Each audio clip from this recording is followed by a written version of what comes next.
Uh-oh, there's my camera. Happy Monday! What's up, crew? How we doing? Oh, that news just came out, huh? Oh, buddy. Market wants to bounce now. Give me a second. I'll get my screen shared. I gotta send myself the link. How we doing, though? Everybody enjoy the weekend? Get some music going.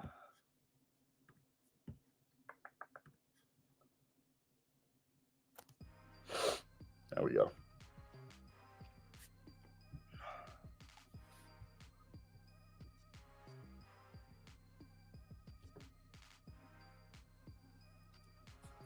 What news? The U.S. is now going to allow NVIDIA H200 chip exports to China. Those GPUs are 18 months behind. So, pretty big deal there.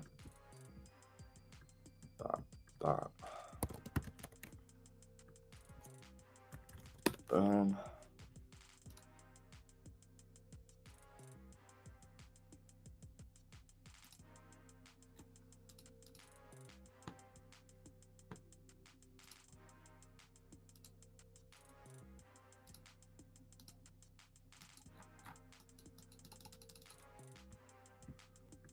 All right. There we go. Weekends are too short for us working people. They're too long for us traders.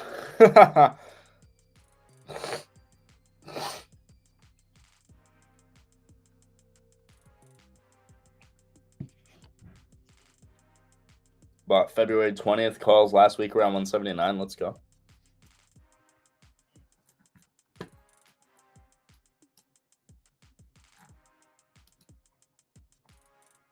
Never reached the session lows from Friday. Did we do that on ES? We may have. Can't tell. Yeah, we did.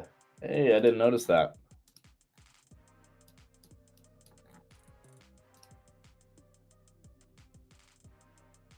Sure, Tommy noticed that.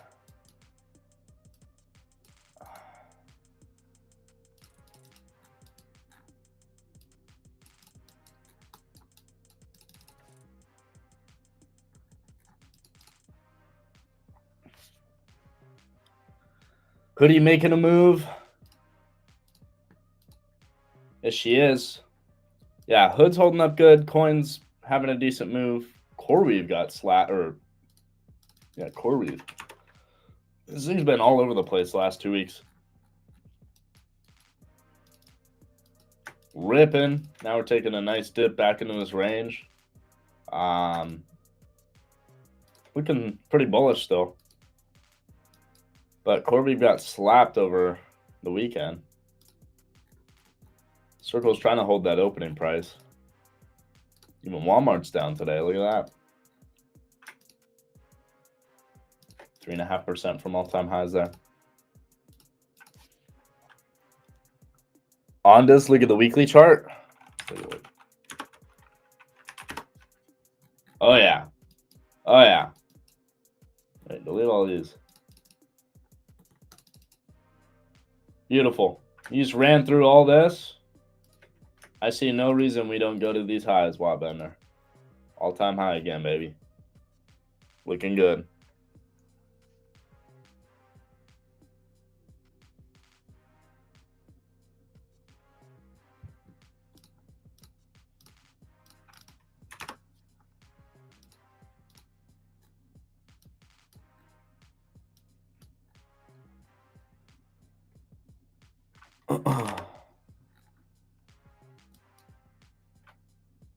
Well, let's see if we want to run through this. If we run through this, Tommy, I can see us coming and testing up here, these previous highs.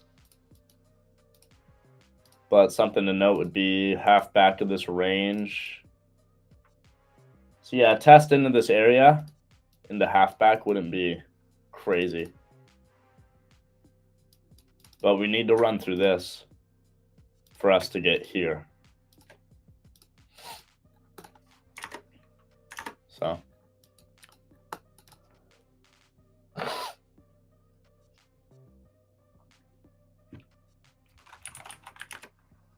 yeah, NVIDIA's getting the love.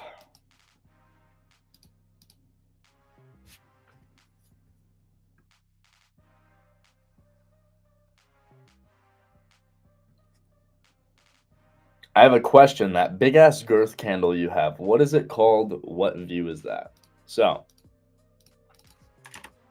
no matter what time frame I'm on, you guys can see that this is a 4-hour candle. I'm on a 5-minute, I'm on a 1-minute, I'm on a 30-second, and it's showing me the 4-hour candle.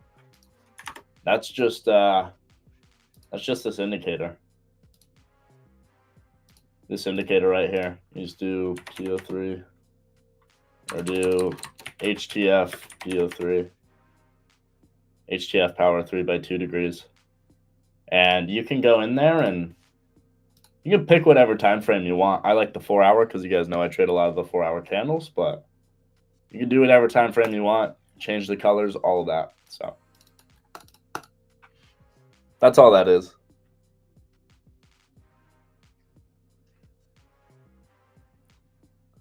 It's a great indicator. I love that. It's just nice to be able to see that representation of the 4-hour without having to change charts, you know, and just be able to, because a lot of the time I'm seeing my setup happen on a lower time frame, but I want to be able to see what that 4-hour candle looks like, you know, whether we're wicking, turning green or red, etc. So it's definitely helpful.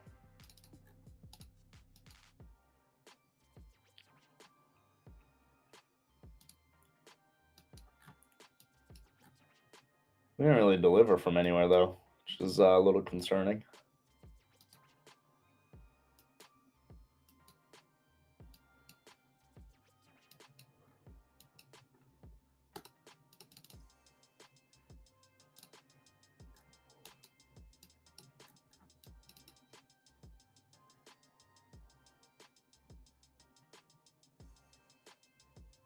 You run 4 of them? You can do that? I didn't know you could do that.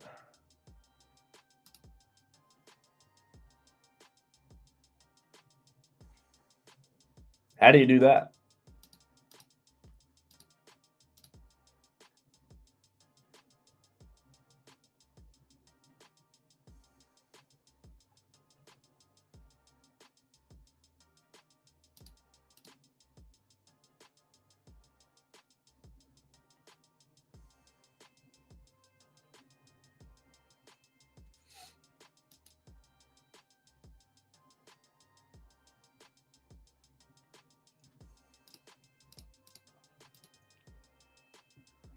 Google. Arnar. Arnar. We got this gap here too.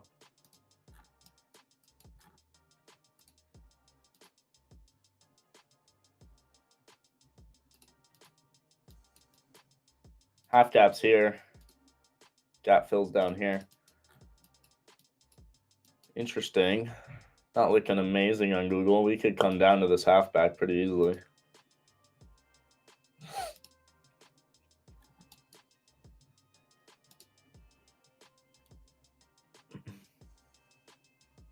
Is your PO3 EXO trades? No. That's why. I don't use that one. Uh-oh. I didn't mean to do that. Oh, boy. Yeah, I ain't doing all that. I don't need all that. But, yeah, I see you.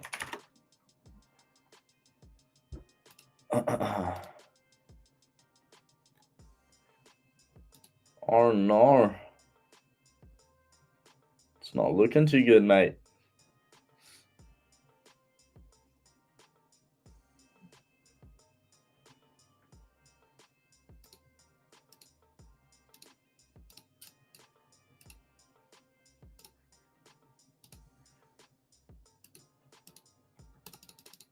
Have you ever had a funded account liquidated? Oh, definitely. Absolutely. What the? I am all caught up in these cords.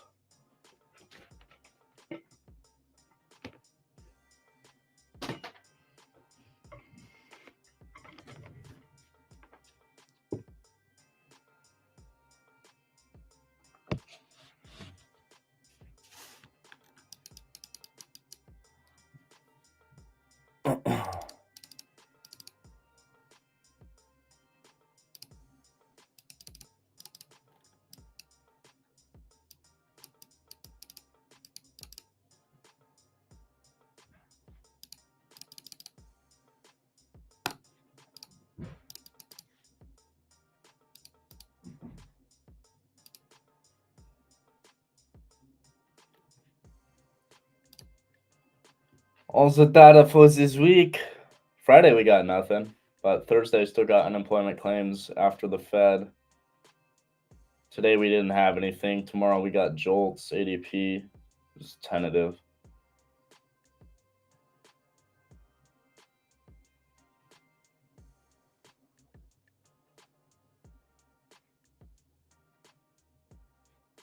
I don't think we really have any earnings, to be honest, either. Yeah, earnings is light as well. Oracle, Adobe, AVGO, Cost, Lulu. Those are going to be your fun ones there.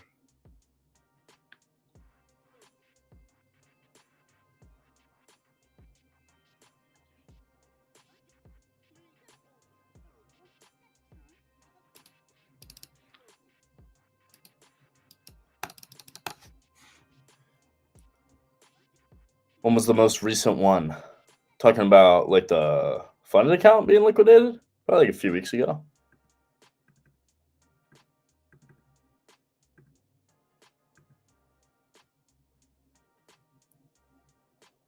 Yeah, the indicator for the 4-hour candle is just called HTF Power 3. It's by 2 degrees, guys. What's up, KB?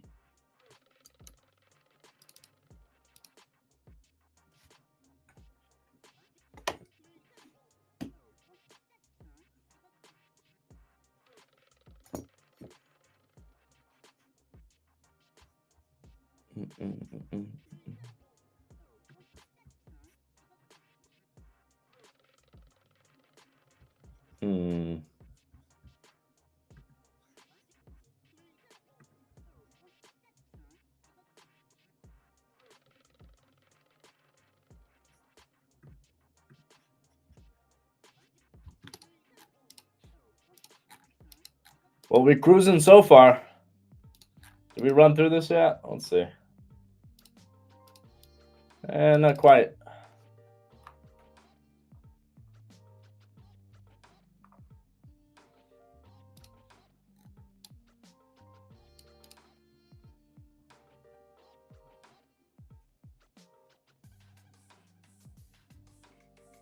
Thoughts on IWM?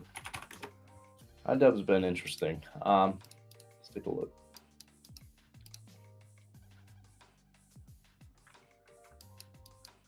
Are these perfect equal highs?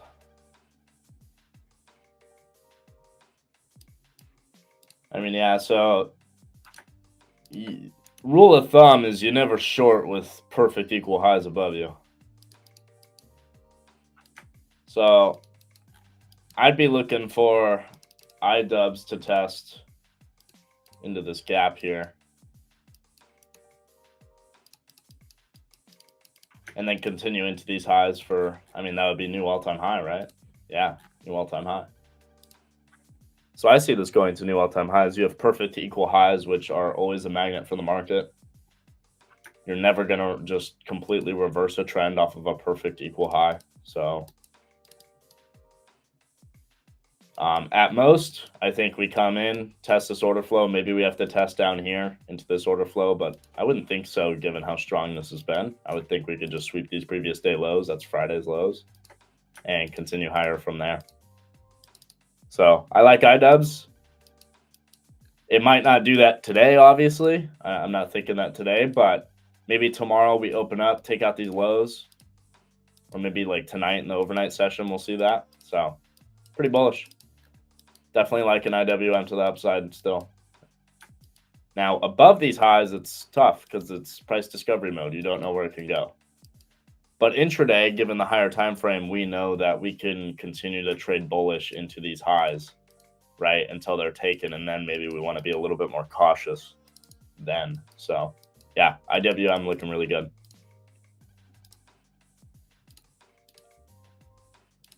Meta.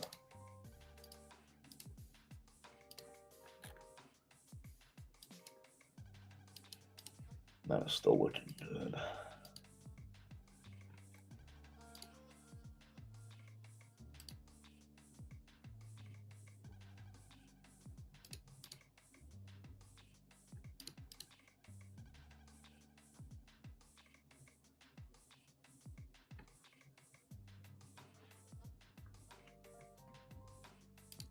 That does get a lot of gaps. Let me send this out.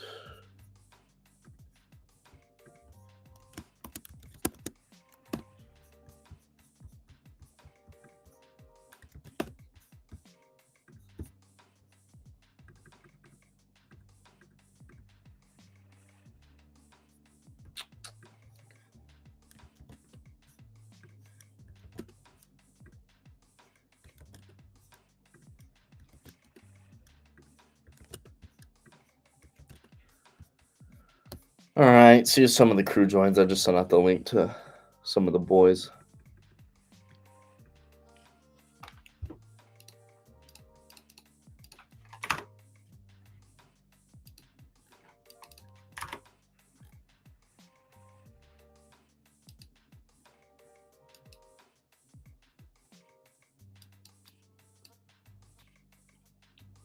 Starting to respect the midpoint of this.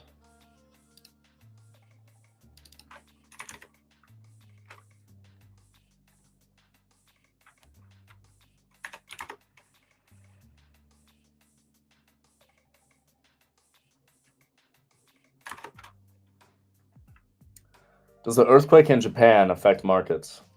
No, not really. Maybe some specific stocks, but no, not the general markets. Been back testing my outgoing, got it to 65% win rate over the last 365. Let's go. Solid. Very nice, very nice.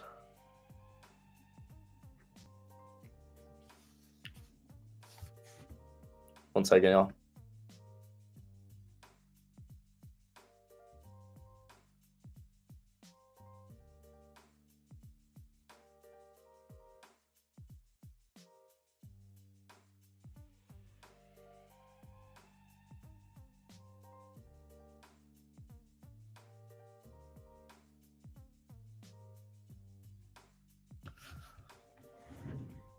It's at 71% over 90 days. Let's go. Very nice. What's the level for SPX? No idea. Haven't looked at SPX. And I mean, what do you mean by the level specifically? You know, to be honest, like.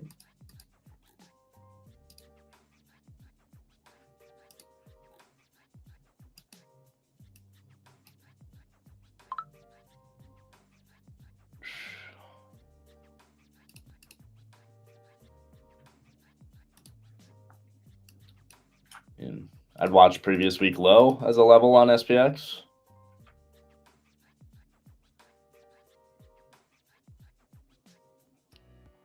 Your halfback that I did on, did I do one on here? I did, huh? Yeah, let me check that on SPX for you.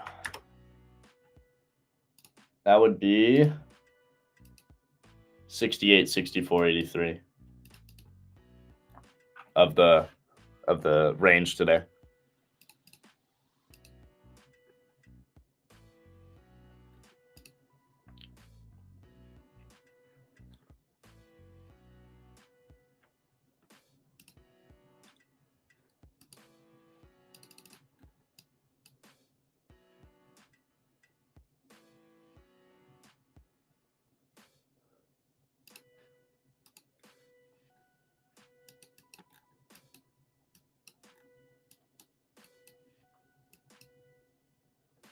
is the next spot I have. If NQ wants to keep it chugging higher, these highs going to be the next spot.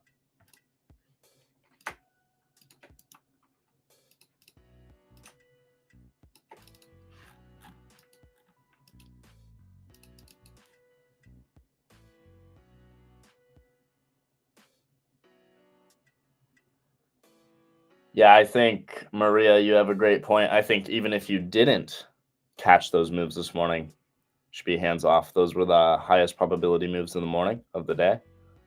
Those were the most efficient moves of the day. We see this pretty much every day. Back half of the day is always going to be more difficult. So, yeah, I'm with you. If you didn't catch the dump, if you didn't catch the rip, it's all good.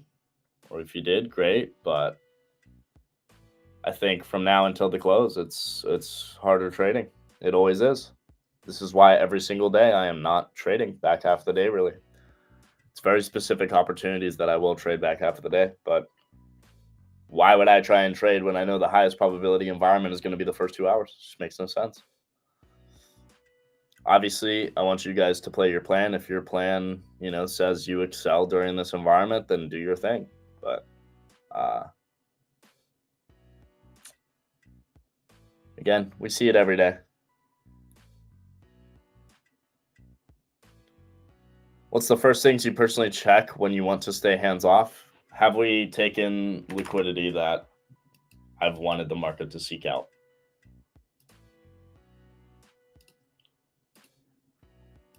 You can see this morning, the only liquidity left to really take were London session, Asia session lows, and some of these levels below that.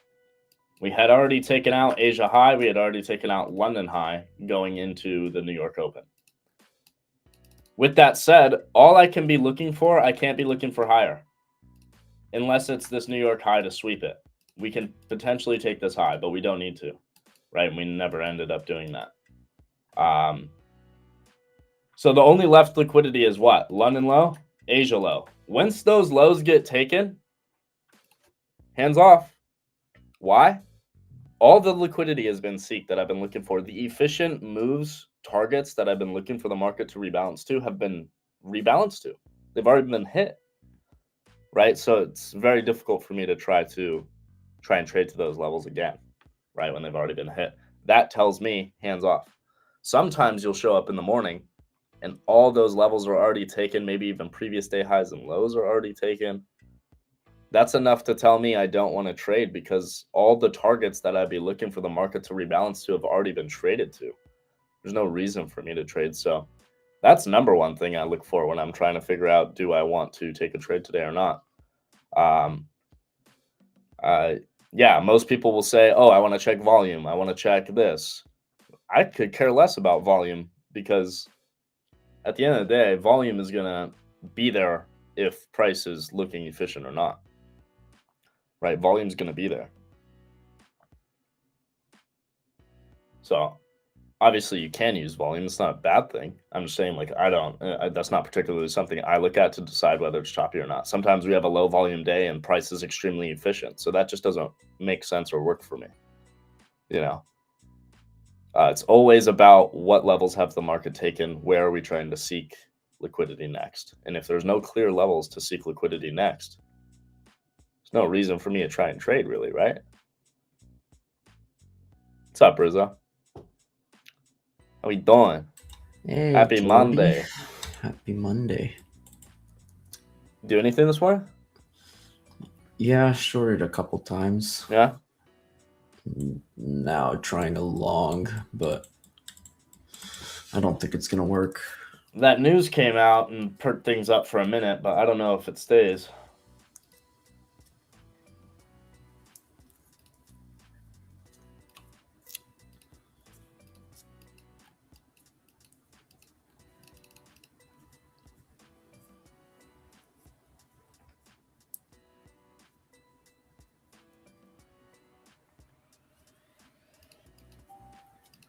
And I am stopped. Yeah, no, this is going lower. Never ran through this. 520s. 560s.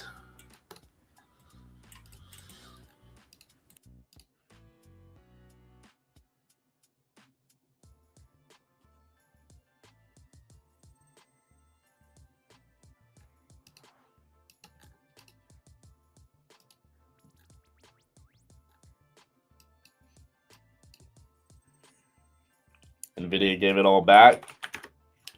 Not all. But she definitely dipped a bit.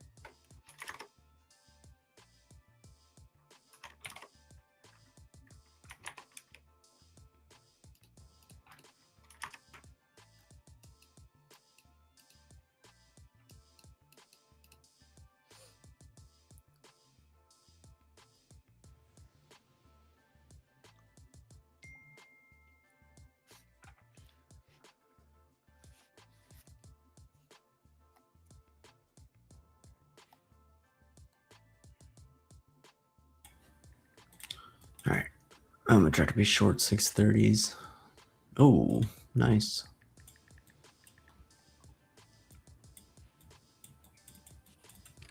So check 3 markets and see if any gaps have happened.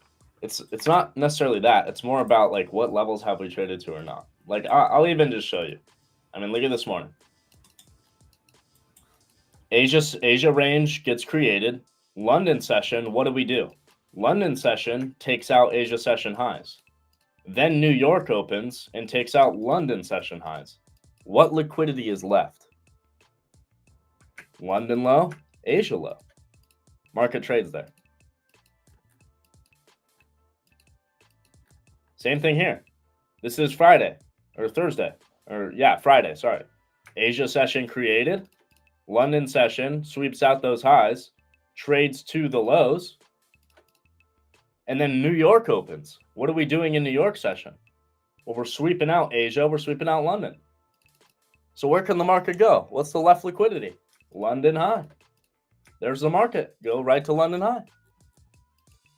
There's going to be days where this doesn't play out for sure. It's not going to happen every day, but majority of the time, this is exactly what I'm doing every single morning and how I'm figuring out where the market's going. I haven't even talked about a fair value gap yet. This is just levels, right? London session gets taken out, that high. Asia range was already mitigated, right? So you took out Asia high, you took out London high. Where'd the market trade to? The untapped liquidity at London low. Let's find a day where it doesn't work, because there's definitely days where it doesn't work. Now, this day, we didn't take out Asia high, and we dumped to all the lows. But on the correlated asset that we have, ES, we did take out those highs. So we just had divergence at the highs. So this is totally valid. Market doesn't need to trade to these highs now because ES already did. What do? Dump to London low into New York open. Where is a day that it doesn't work out? Here's a day where it doesn't work out. Only London worked out. London swept Asia, went to Asia high. That's cool. New York swept London high, never got to the London lows, right? We never got there. So you would have gotten, if you're in a short here and you're holding for London low, you're getting stopped at break even on this type of trade, right? I think this is another day where it didn't quite work out. That's a lie. We swept London session low, took it to London high in New York session. That was a valid play. We just never swept the highs and went back to the lows, but not really needed. So again, you can back test this for yourself. Go back on the charts yourself. But this is what I do every day. I hope that helps.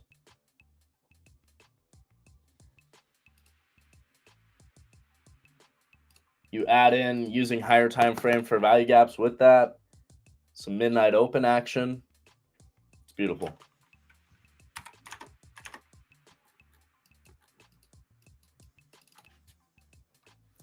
Brent, what's up, baby? New lows, Tesla. Uh-oh. T-Dizzle.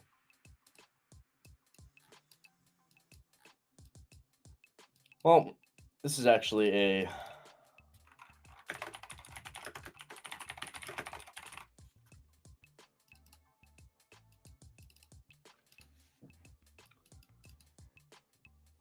Nothing's wrong with Tesla until we're trading under 430.81.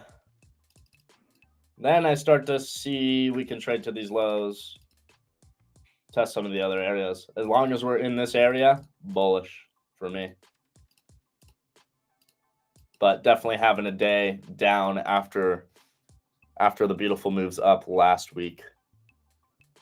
So unlikely we really go any lower today. Yeah. Agreed. Of course, can the market do whatever it wants? Yes. And I'm always, just because I target my low-hanging fruit at London session and Asia session levels, doesn't mean the market can't trade farther than that, right? We see that happen continuously, right? Even this morning, my conviction for where the market's going is the Asia low, the London low. But look we traded 170 points past that. So can the market go further? Absolutely. But are my expectations going to be that? No. And is my conviction high for that happening? No, absolutely not. If it happens, cool. I'll sit back and watch the party and enjoy and know that I am staying out of an environment that I want to stay out of, because all the liquidity that I've been looking for has been taken, right? All the levels have been hit. So even though the market can go further, the market can do whatever it wants. Do I have conviction for that, though, is what matters. And I don't. I have conviction for my low-hanging fruit at the overnight levels. Maybe previous day highs, lows, right? After the overnight levels, that's what I'll use, is previous day highs and lows or previous week highs and lows.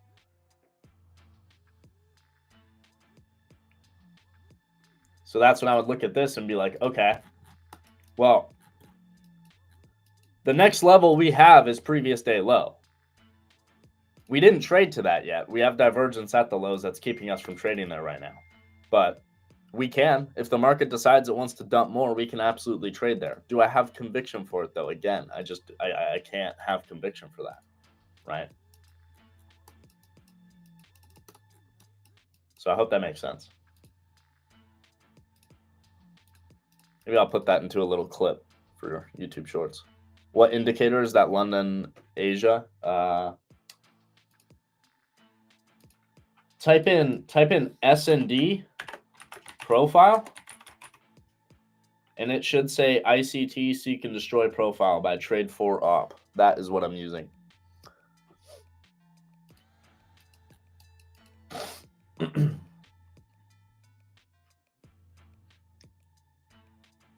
Now, your job as a trader, that's one thing, right? Okay, now we know where the market wants to generally go just based off of the levels we're looking at.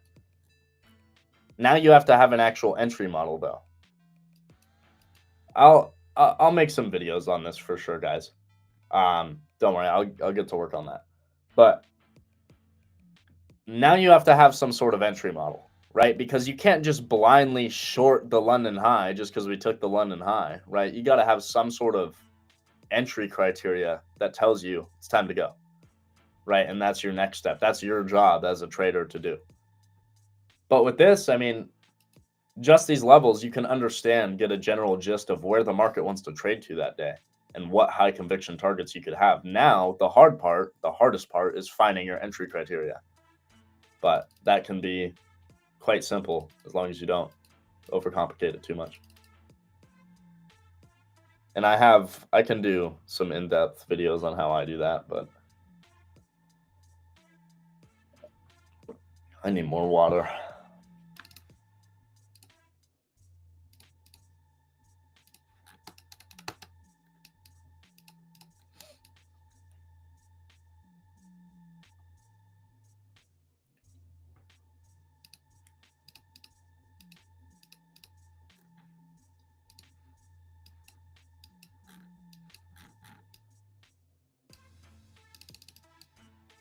Oh my gosh. I didn't even realize. You know why we can't be super bearish on Tesla right now? We just can't be super bearish. This is an inside week. We've opened up inside the previous week's range. Nothing about that is bearish. I didn't even notice that until now. Hello.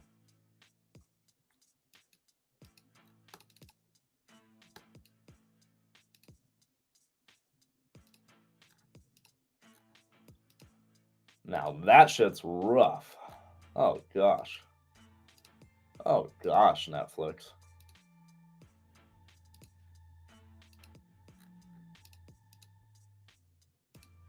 Rizzo, are you trying to long this thing again? Muted. I'm short 630s now, up to you're 650. Short? Okay. Yeah, I want to see 570 trade today. Maybe 530s.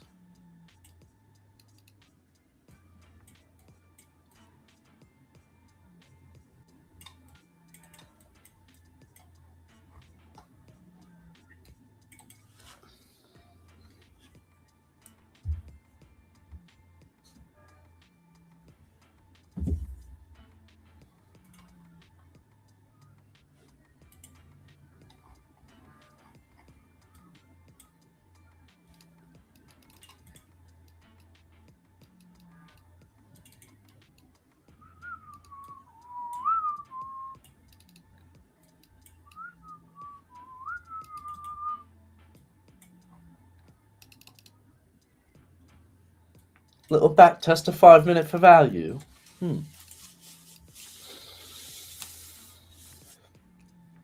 But yeah, what's funny about those levels that I use, guys, too, and not just me, I mean, plenty of people use them, but just in general, you'll see the market every day just after all those levels are taken, market slows down every time.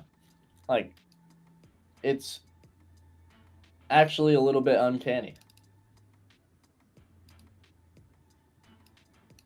Even here, we did dump more for sure. Market kept it going. But even here, look at what happens. Market's basically going straight down until when? Until when? Asia session low gets taken. What happens when Asia session low gets taken? We literally just start trading sideways. All this. It's not random. There's a reason that happened. It's because all the big money that was shorting these highs, their convicted target, just like my convicted target, is those lows. So a lot of big money is exiting. Small money's trying to long it. It's a beautiful thing.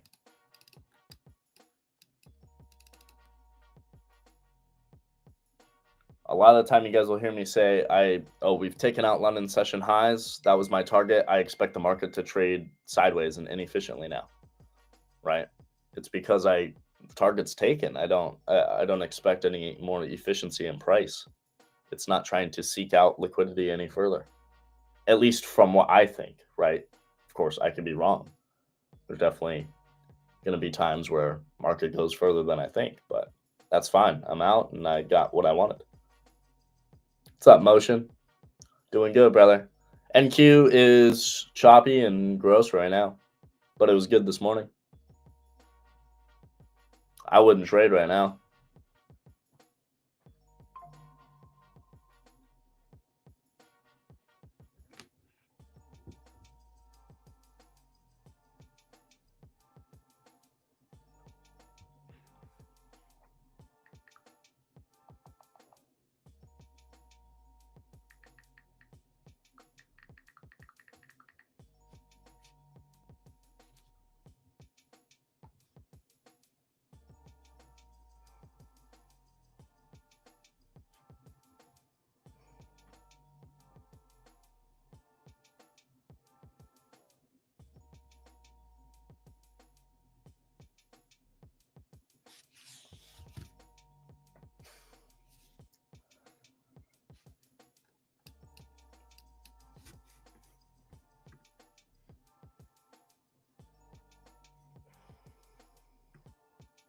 Yeah, I fear I'm going to be sitting here doing nothing with these charts the rest of the day.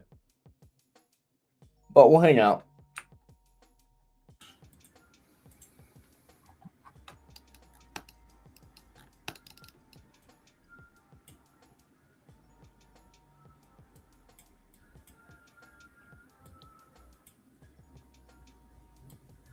Tommy, I'd be curious to see if you just did like a strategy where it was like based off of the London session and Asia session levels, like I trade, you know, you're seeking out those levels.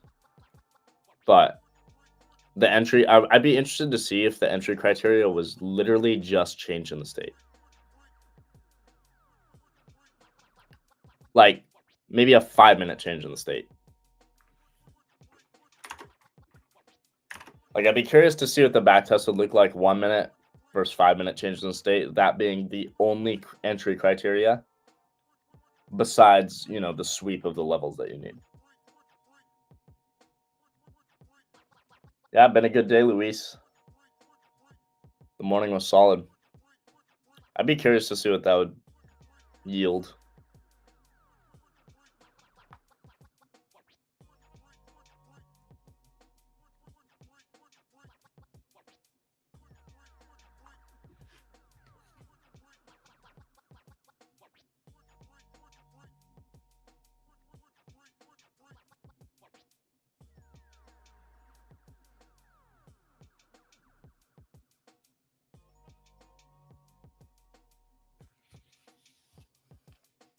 You can change the time frame it chooses. Heard that.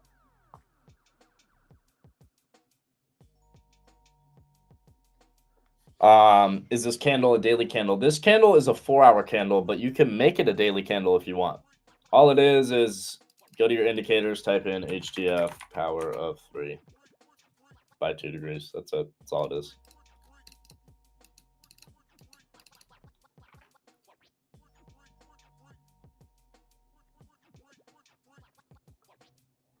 You think Google goes for gap fill below? It's looking like she wants to. I mean, maybe to at least test the gap. I don't know if we get the full fill, but at least test it. Maybe test half back of that gap. Be down for that. I do think we're going to test in there.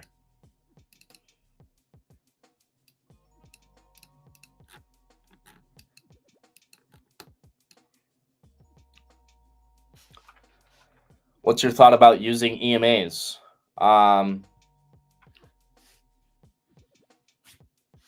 So, like, I know a lot of people use them. A lot of people we trade with use them. This is no shade to them at all, but it's just like I have zero reason to use a lagging EMA. It's not helping me in any way. I can look at price imbalances. EMAs are dog shit in my opinion, but a lot of people like them and it works for them. So I say do what works for you. Doesn't matter what I say if you're making money, but I just don't understand why you'd want to listen to something lagging on your chart. It doesn't make any sense. But that's not my battle to fight. So I don't like them. I don't use them. But if it works for you, I say use it. Don't listen to me. Do whatever works. Do what brings consistent money into your bank account. I know people that trade based off the damn moon cycles, and they make way more money than me. Okay.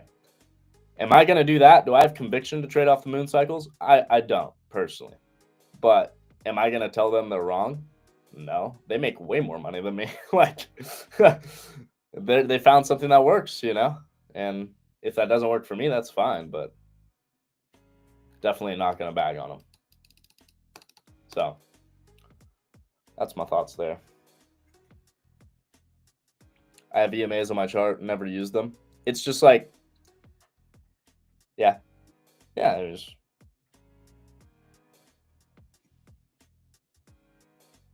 Again, they're not bad.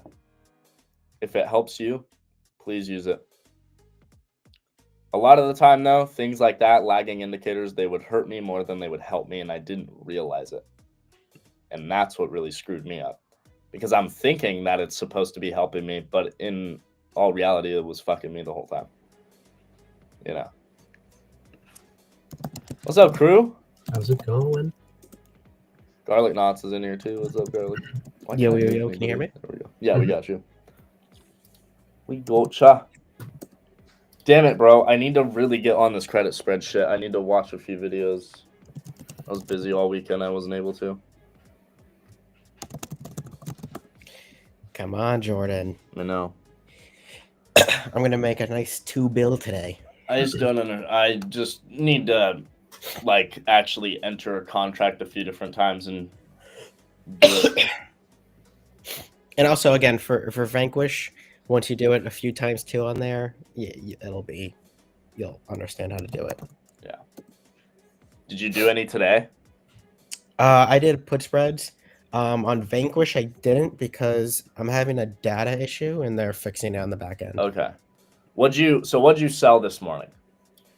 So when we were around 660, around 1045, 1050, I sold a put spread. I mean, so technically I was going against the trend, which I usually do, and there's reasons why. I noticed that when you do put spreads, but you do it at the spots where we're generally getting reversals. Yes, you want to basically go against it in a way, almost like a mean reversion. Yeah. But oh wait, hold on 1 second. Oh, 1 second. I'm gonna get all into this spread shit. Dude, the way that you could bet on individual things with options is like poetic. Oh, I know. I've done it like here and there, but I've always had my hand held through it, and I don't know what I'm doing. Like, I'll be completely honest. I know what I'm doing with futures. I don't know what the fuck I'm doing with selling spreads. But we'll do it. I will learn. Jordy, sorry about that. You're fine. You're okay. fine. Yes. So, example today. I mean, in all honesty, after basically right around where I got it, we were definitely slowing down. I mean, you were already there was seeing that individual premium names that were decay. going up. So, I felt I could go 240, 250 points out on NQ, and Okay. I'd be fine. So explain that to me. You're taking a vertical, yes? Correct. It's technically yes, a vertical. Okay. When you Here, see it I'll on brokerages. I'll share the screen. I don't give a fuck. Okay. So here's what I'm always confused about, because it's separate from normal options, is the multiple strikes that are on one contract. That always fucks me up. So like you're saying I'm doing I'm selling a 605 put. It's this, yeah? Yeah, on here though, I actually wouldn't do a vertical. I would put it to single options. And you actually do multiple legs, right? Yeah, it's the same thing. It's just the vertical for specific brokers. It's like, it could be weird, and you'd have to like set it up to be like 3 wide, 5 wide, stuff like that. So like, for example, for QQQ, hold on, let me just double check what I.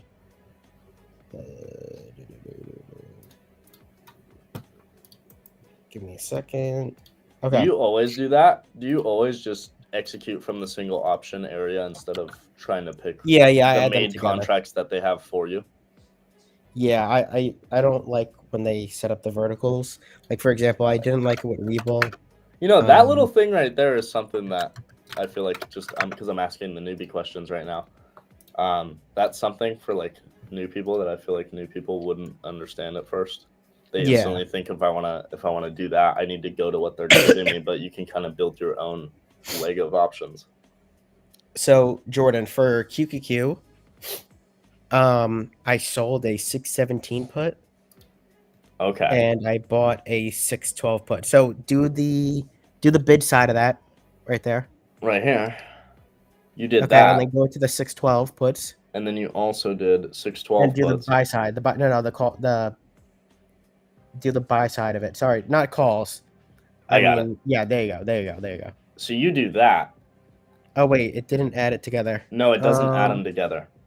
That's what I'm confused about. Add it together. So click the plus. I think you have to click the plus on Vanquish is why on that side. Yes, right there. There you go. Aha, got it. Okay.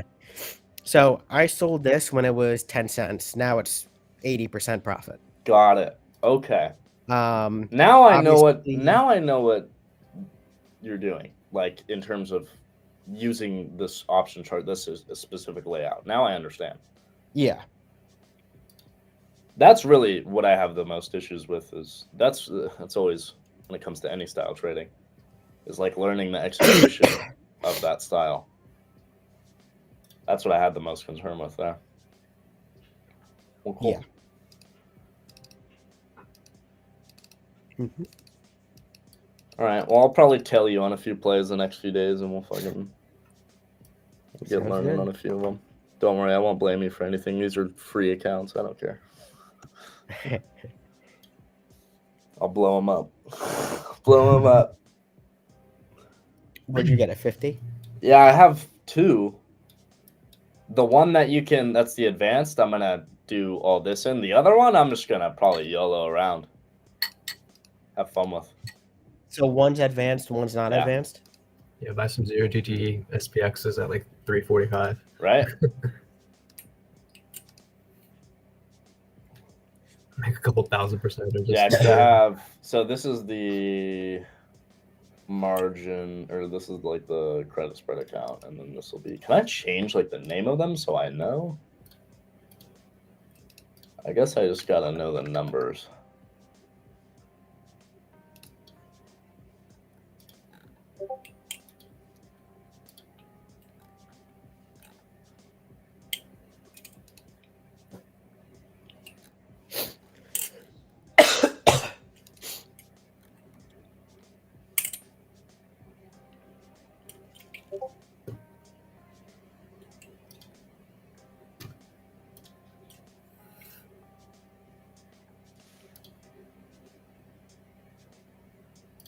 Oh, I'm glad I checked that.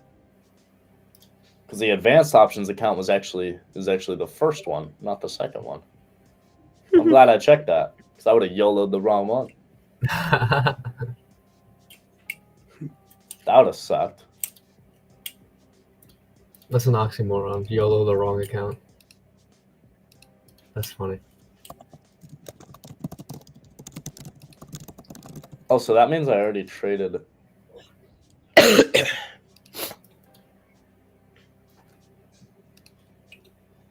All right, this is advanced options account. This is normal. Cool.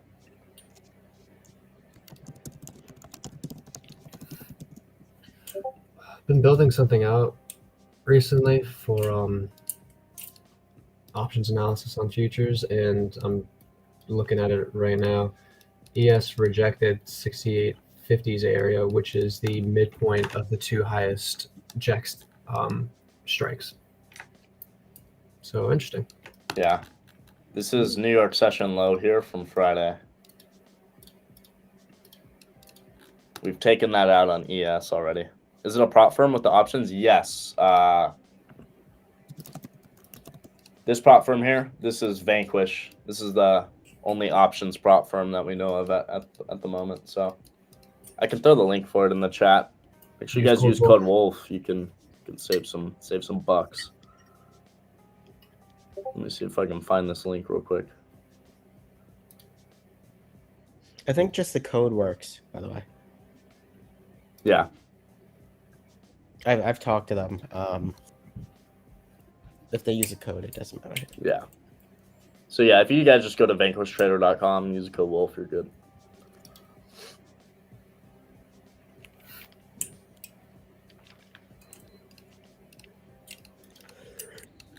These are those New York session lows. Almost there. Trying to move down into them.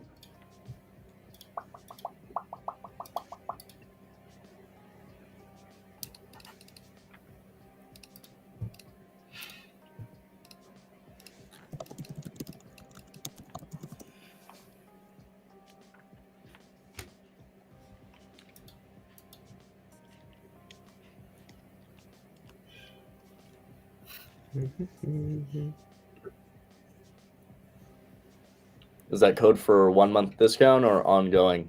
You can continuously use that. Like if you blow an account, go. There's my another cover. account, you can use that code again. There's New York session lows. Chuck my stop at 610.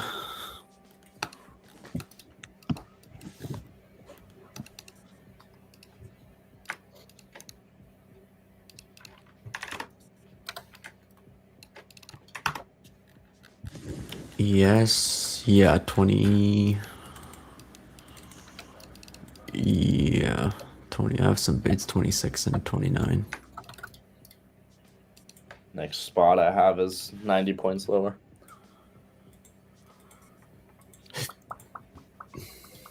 Bitcoin over 90K again? Moon. Or under?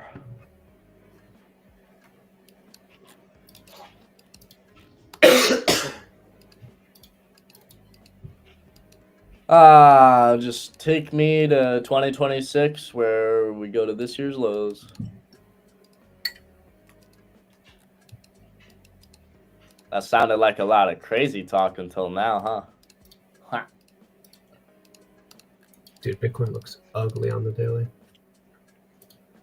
I don't have a position and I won't, but it doesn't look great. I'm not even mad because I know I sounded nuts at the all-time high saying that bullshit, but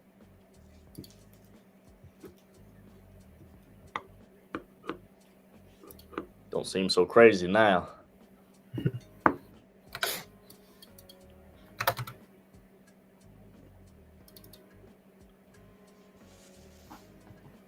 Who knows though? See who this wants to go into the new year. Tax loss harvesting is supposed to begin around now, right? Yeah, you're going to be seeing a lot of that into the end of the year. I'll be taking advantage of that a little bit as well. I only got one loser in my long term right now. Bumble.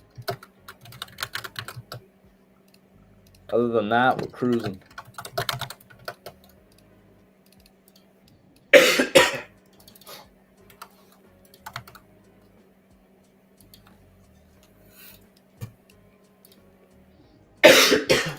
So look at this. Based off of...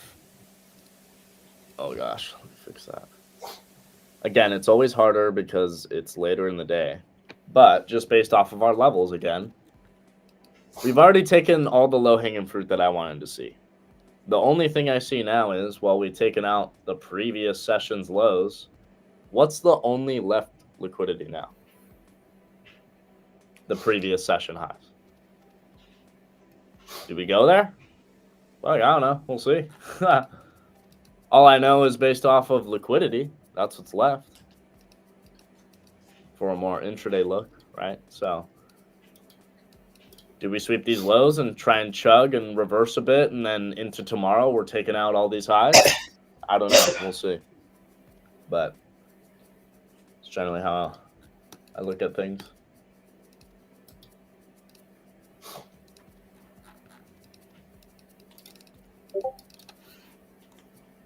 Knew those, or at the lows. NVIDIA, we got a bleeder. 901. Oh, no. She's really starting to give it up now, huh? Yeah. Oh, no. That news is very short-lived. That's cooked.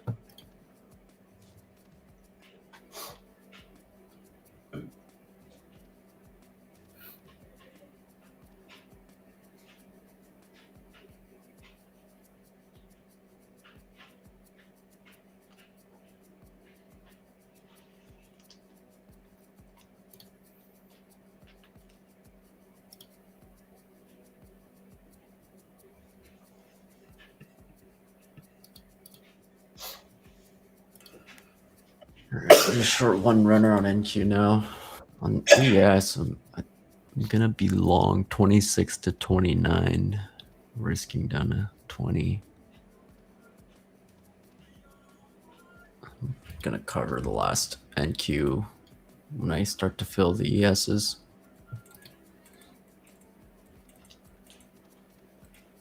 How many times are they gonna try and pump the same news on NVIDIA? Dude, this is the mark. This is the market, right? They love to do that until people get desensitized to it, right?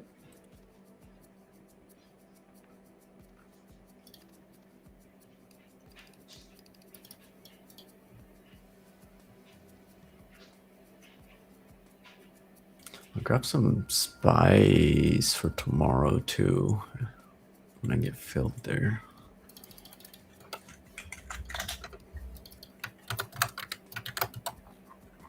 Or do I go out to Wednesday? FOMC is Wednesday, right? Not Thursday. Yes.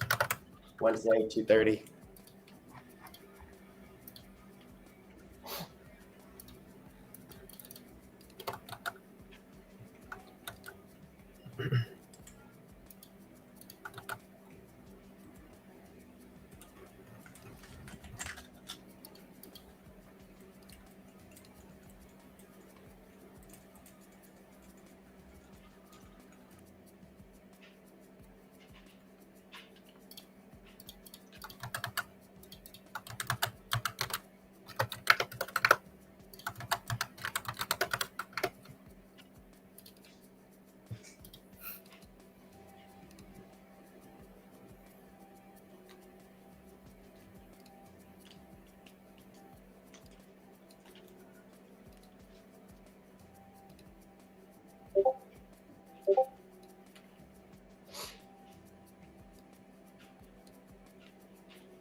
VIX up 10% now. Ooh.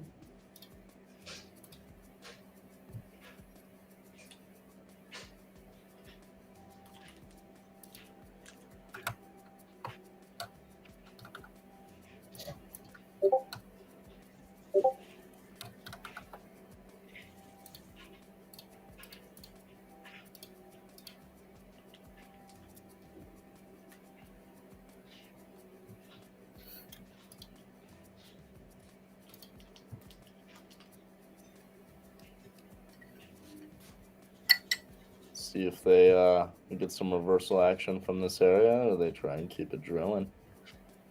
What's up, Casey? What's up, guys? Okay, Daddy. What up? Kicking it, chilling. Just took Watching out this- yesterday or Friday's lows, seeing if we bounce. Right here on SPY. Yeah. Yeah, this is Yeah, my I knew you was thinking the same. I knew you were, but it just entered into the greens. So I sent a chart out this morning on X. I had my top red zone, I had 2 gray zones, and a green zone at the bottom. We just hit the green zone at the bottom. yeah, there you go. This is a long spot. I don't know if there was news on CCL, but I'm still in calls off of the 2560, 2540 area. This thing just ripped out of nowhere and just made a new high day. And then I'm still short MDT, those puts from last week. Let's go. Still looking for a 101 break on that thing, get to move down to 100 psych level and gap fill below.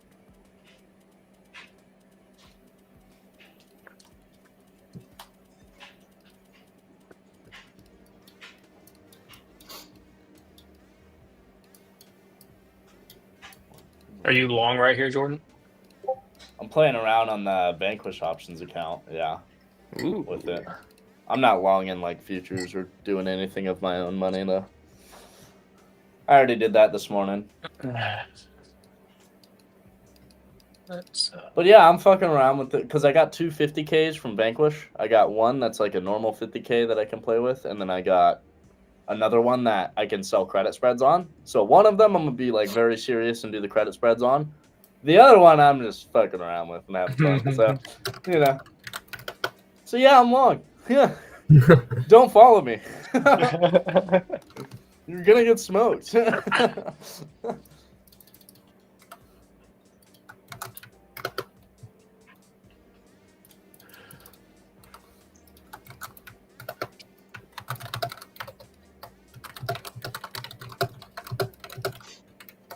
Might have to trailblaze it lower a few hundred points though.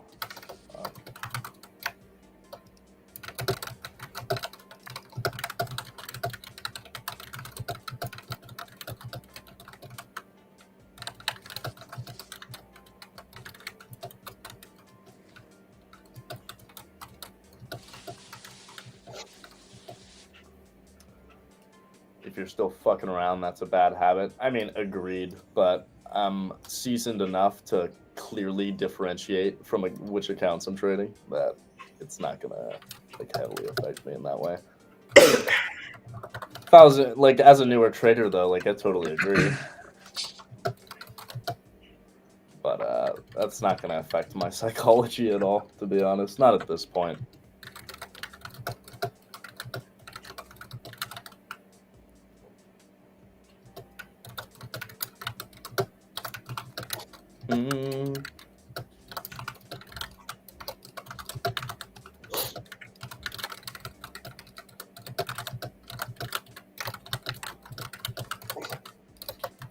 Somebody's typing a paragraph.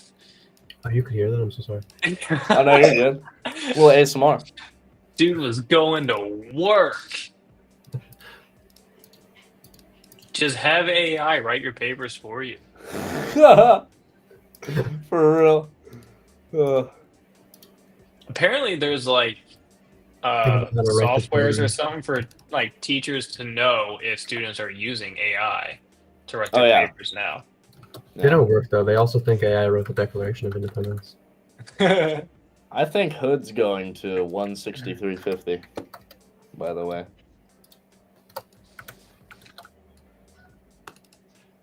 Give me that. Give me that. Give me that. Boom, boom, boom. Yeah, this core weave is just going. It moves so much down here. Rip 36%, and then from the highs, I mean, it's not that big of a dip, but still like a 10% dip. Jeez, like this thing moves. Tell you what, though, the ugliest chart right now is Carnival Cruise Line. Look at this thing on an hourly chart. Go to the 1 hour.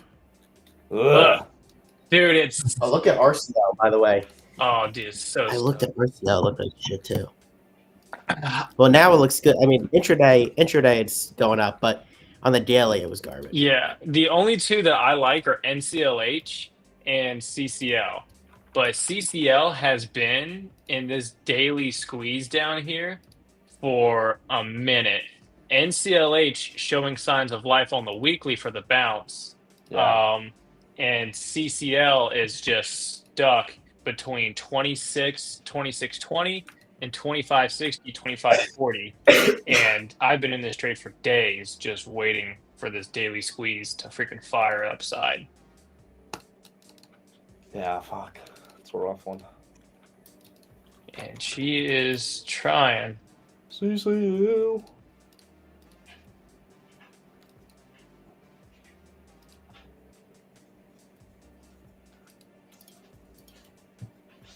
Crude clicking to the downside. Yeah, we're probably gonna make new lows here. R&R. Oh no.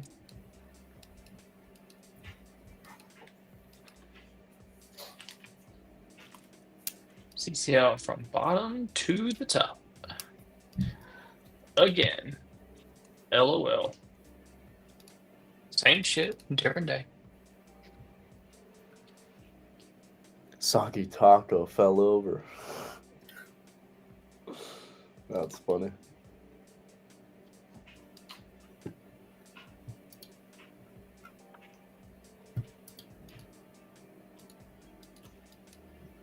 I actually like CoreWeave right here.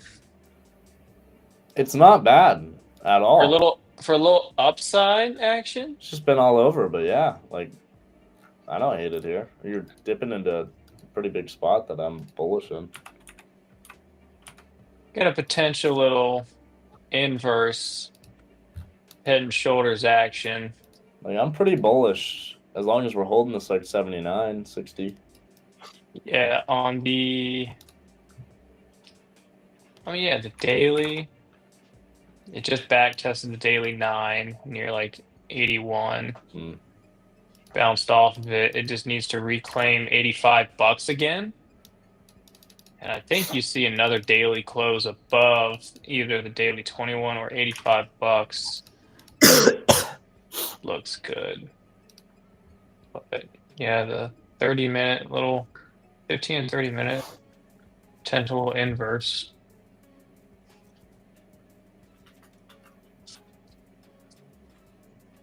Tell you what, there is nothing crazy on the flow today. No. No, I mean volume's it's been a slow bleed. And that's really it. I mean, for SPY and Qs, we went from top of the zone. Now we're at the bottom of the zone. It's a slow bleed, but there's nothing crazy on the flow. No big volume anywhere. What ticker is this? AT&T. Ticker T. 24.5 puts coming in for 12/19 expiration. This thing looks disgusting. What's up, man? And look who it is. It's Ryan.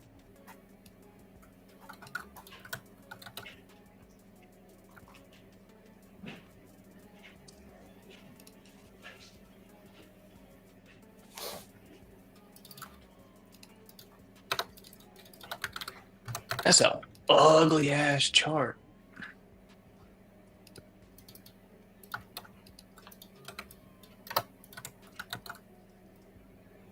Yeah, it's already starting to get him a downside, but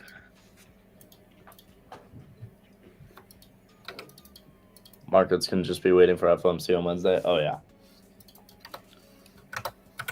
Agreed. Celsius, what are you doing? Celsius having a decent day. Yeah, it was. It's up. I was actually looking at market earlier in the literally near the open. Yeah. I missed Yeah, it. stock's up 5%. Yeah. How's the GLW doing still? Is that still grinding? Ooh, it just or- back tested the daily 21 right now. GL Dubs. Pulling No, back. it's flat. Yeah. Yeah, CLH still slowly climbing.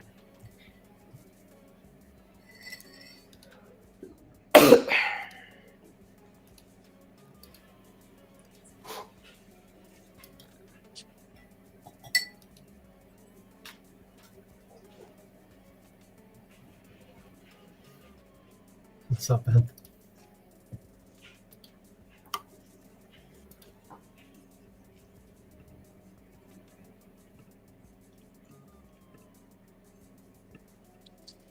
The 40s is the level I have on ES. Dancing around it right now. I'm curious about to. Ooh, shit. We do. Nas, do you still have your put credit spread? I do. I was thinking about closing it and just taking the profit, but I'm gonna let it sit right now. Is it? I mean, I'm still 200 points out. Oh, is it? It's green right now? Oh, hell yeah. My XPS one, after 70%, I sold about 70% of it. I had 10. I sold I sold 7 of them. I had 3 left. You sold 70 for 70? Huh? You did 70 for 70? Yeah. Smart man. And then I had 3 contracts left, but they got stopped out a little bit ago. So I don't have any more of the put credit spread, but that was a nice lunch trade earlier for 70%. Nice. I wonder where they're actually sitting at right here. Can I enter it into it again?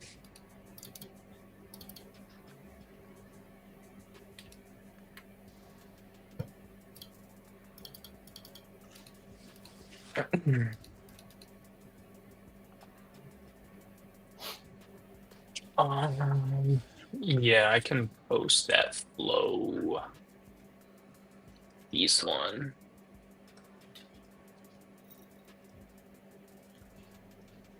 This is how we do. Da da da da da da da da.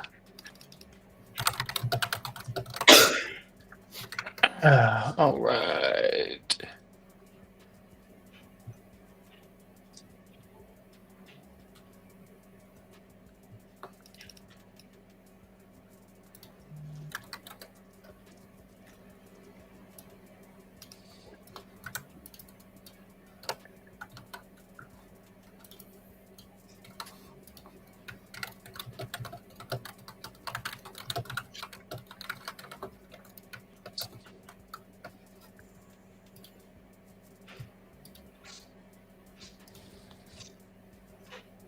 No, they're back up 50% now, 55%. So yeah, they're still green even down here. It's the beauty of spreads. Fucking Reddit.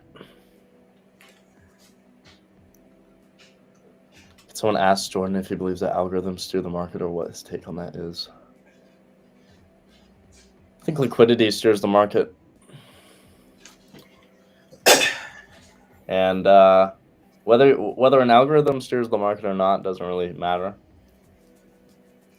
What I can tell you is with my system, I'm showing up and seeing the same things happen every day. So whether you call that an algorithm or not, I don't know. Doesn't matter to me. What matters to me is liquidity is running the market. You can't argue that. Liquidity runs the market. And so all I'm trying to do is find areas where majority of traders, retail, are getting stopped out of their positions and ran. And I'm positioning myself on the opposing side.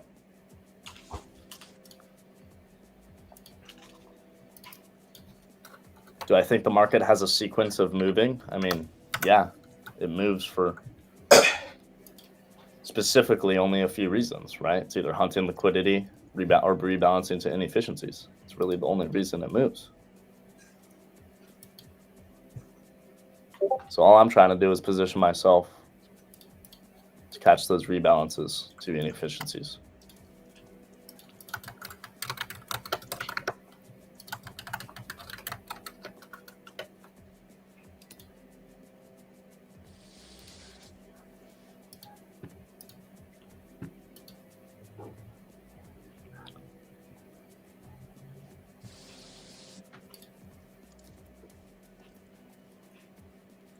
I sold some of those calls I bought. But yeah, I would say like if thinking the market runs on an algorithm helps your trading, then think that. You know? If you think no, it's just random and reactions and that works for you, I mean, then do that. I can tell you one thing. I don't think anything in the market is random though. So maybe that answers your question a little better.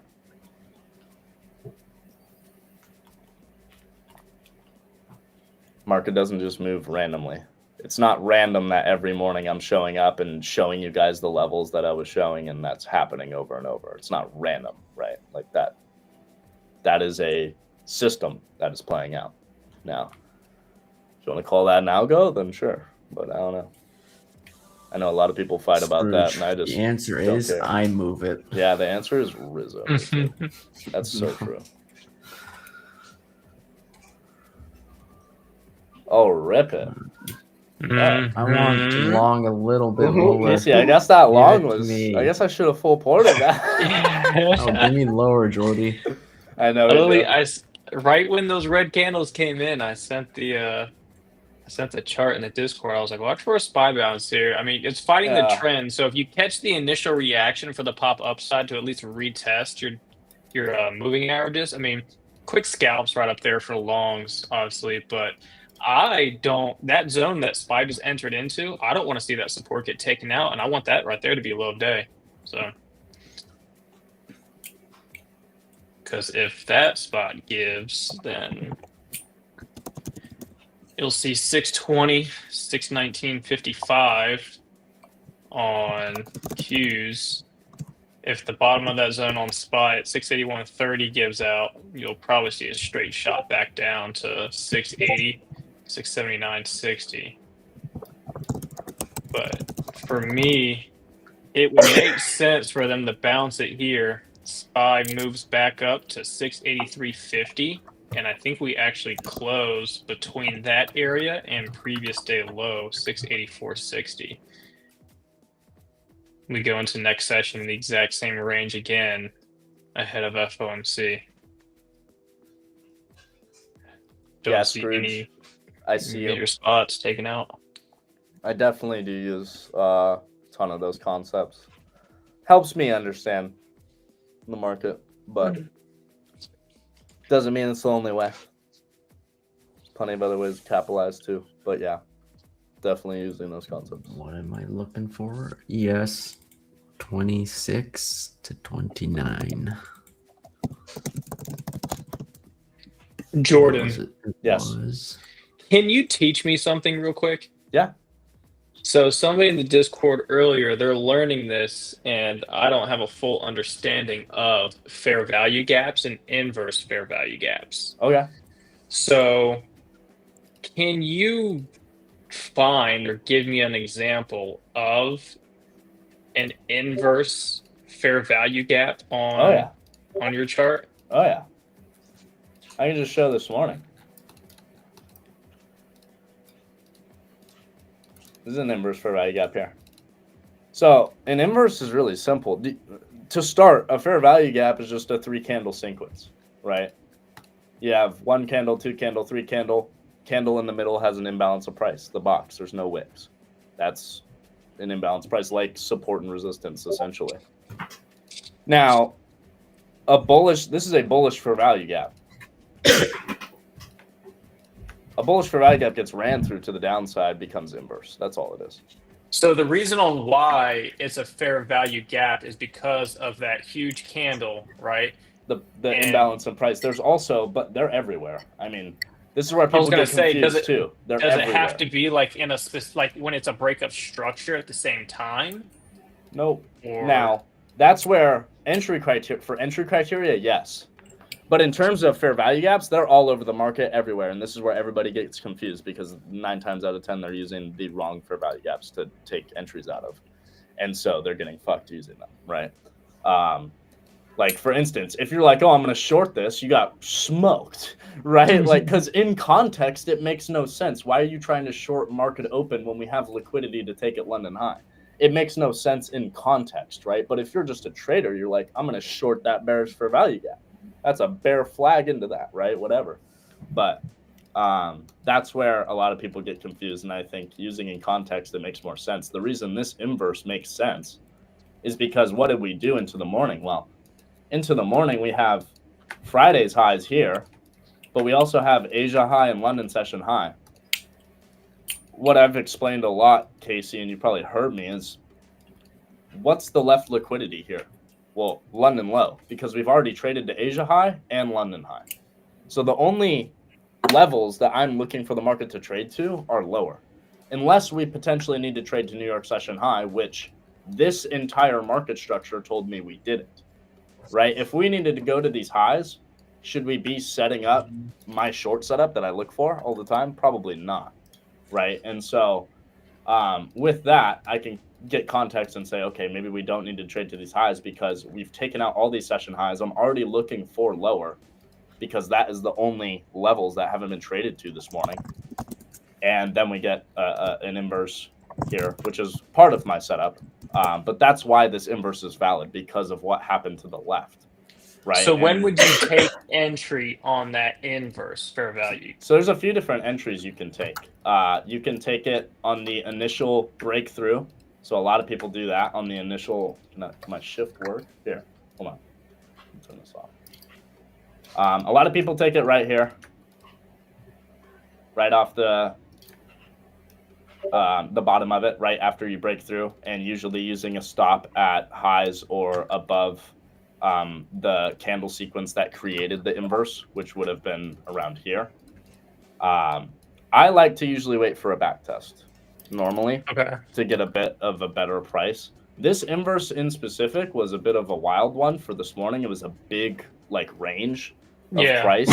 So your risk was probably a lot bigger on this, but even with that, you would have had a positive RR because you would have been targeting these lows. So you don't enter into it right when it gets into the inverse. Sometimes it depends. If it's right at market open and I'm getting the setup perfectly, it's like it's market open, I'm probably not going to get the retest, so I'll just take it. Right? Gotcha. It depends on the context, but in this case, I could probably wait for a retest. Right? Market opens here. We've done all this. It's going into right about 9:50, which is macro time. So with this, I could probably expect a bit of a retest and maybe try and get the midpoint of the fair value gap, maybe even the high. Usually when I'm looking for a retest, though, I'll look for the retest either at the bottom or the midpoint and try and enter there. What time frame is that on? This is on a 1 minute. And I imagine you could do the same thing like on an hourly or 4 hour. Price is fractal, so it's the same thing. It's the same thought process on every Gotcha. time frame. It's just going to be different because of the time frame and how it reacts. But yeah, and some are going to be cleaner than others. Like my favorite is when we don't spend a lot of time in one and you get a very strong reaction. For instance, something like this. So I don't know where we are in the market at this point, but let's say I'm seeing this and we're also trading out of like a daily fair value gap, Casey, or a 4 hour fair value gap. I'm quite bullish when I see something like this because any random inverse in the market, I don't just want to take. Thank you. But if we're tapping into a daily fair value gap, which means we're sweeping previous day lows of some kind because it's a 3-candle sequence. So if it's a daily fair value gap, that means daily lows to the left are being swept. So that's already part of my system. We're getting a sweep of liquidity. We're tapping into a bigger time frame fair value gap where I'm expecting a reaction. And then I see something like this, an inverse. We also get a change in the state of delivery, which is like a fancy way of saying a market structure shift. Like a shift in the structure of the market here. And from there, you can see market just continues to... Now, a lot of people will be like, well, what about all these fair value gaps? What about these bearish fair value gaps, Jordan? Why aren't they being respected? Why can't we go lower? Because in context, it makes no sense. If we're getting delivery from daily levels, right? Do you think a 1 minute level would hold? If the market is clearly telling you it's trying to react from a daily spot, that 1 minute spot is not going to concern me anymore. Right. And so that's where I see a lot of people get screwed up. I hope that makes sense. It could be a little confusing. I've watched so many videos. For me, it was just like just finding like inverse fair value gaps. I was like, what exactly like are you? Because I feel like there could be so many of them. Like, and how do you know which ones honestly are the ones that you want to trade at, and how do you mark them properly on the chart? Agreed. And that's where coming into like, okay, like time of day for me, what levels have we taken? All that stuff is very important for me, right? Because I know the best inverses, when are they going to happen? Probably the first hour, 2 hours of market open when price is moving clean, right? We're not going to get, because sometimes, you'll get an inverse that happens and then you run right back through it. And you're like, well, I thought that was an inverse, right? And it's like, well, what time of day is it? Is it lunchtime, right? Has all the levels that you've been looking for as potential targets been traded to already? Right. And that's always a big thing for me. And so I'm always trying to find, again, like I was showing this earlier, Casey. And again, this isn't every single day. But like, look at what happens. Overnight session, we have these highs. New York session, we trade, take out those highs. Where do we go? We trade to the lows that never were traded to. And this is just without using fair value gaps. None of that. Look at same thing here. We trade, take out all the lows in New York session. Where's the market going to go? To the untapped highs that we have, right? We do it again. Take out Asia high, London high in New York session. Where does the market trade to? All the untapped lows that we had down here, right? Just over and over this shit happens. This day, we didn't take out Asia high, but we did on ES, which is SMT divergence. It's just divergence telling me potential reversal. So that's valid. Boom, we trade to all the lows again. Now, of course, we traded further, but I have conviction. I have extreme conviction for these lows to get into play, right? Now, of course, there's days where it doesn't play out like this day. This day, we took out all the highs. You're expecting it to trade to the lows. It never did, right? There's definitely going to be days where it doesn't play out, but you can see the majority of the time it's going to play out. And so you use that context with the inverses now you're getting somewhere. Now it's like, okay, I'm not taking random inverses. I'm taking the inverse that is after we swept London highs, right? Okay, now it makes more sense, right? So I hope that maybe clears it up a little bit. Yeah, it's so funny just like looking at like you move this chart around and being able to look at it and be like, yeah, it would take a trade here and go down to here. I'm glancing at your chart and I'm looking where things are lining up, and it's weird because like I could probably use the same tools and things that I use and almost get to the same spots. And this is what I see. This is why I'm like, This is why I'm like, dude, all strategies are the fucking same. Because it's all just a different way of understanding it that works for your brain to get to the same conclusion, essentially. Yeah. You know? It's so funny. Dude. Someone said, You know all this and still get your funded liquidated. Yeah, because when you're trading funded accounts and you're constantly taking payouts from them, it's something you kind of have to do if you want to stay funded.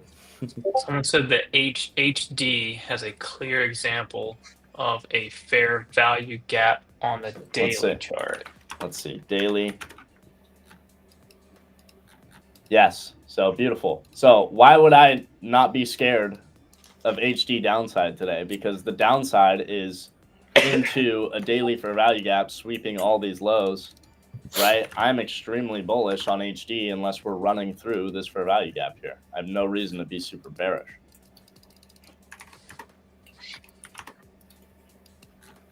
Look, what's okay, look, ready?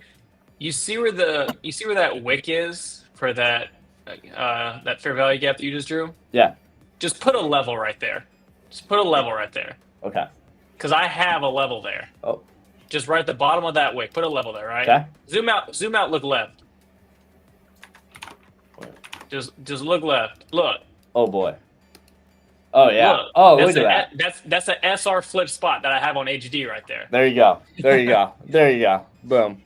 I was really looking at it, I was like, that's the June 2025 low, also from March as well. The April I went below it just because of the the whole little small mini crash that market had. I was like, but just that spot right there on HD, I was like, I already have something right there too.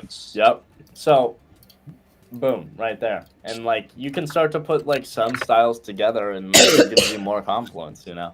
It's beautiful. So yeah, that was a nice little fair value gap lesson. And like today, it's kind of nasty. We ran through this. This is all bullish for value here. We just smoked through it this morning. And so now that becomes inverse.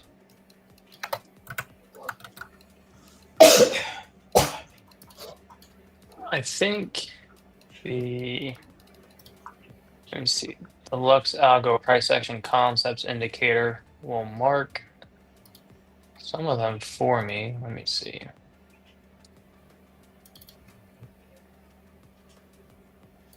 Holy shit. Yeah, Lux will mark, depending on what you choose, they'll mark those gaps for you. Yes, Boris, I didn't want to like say it directly, but yes. If that makes sense.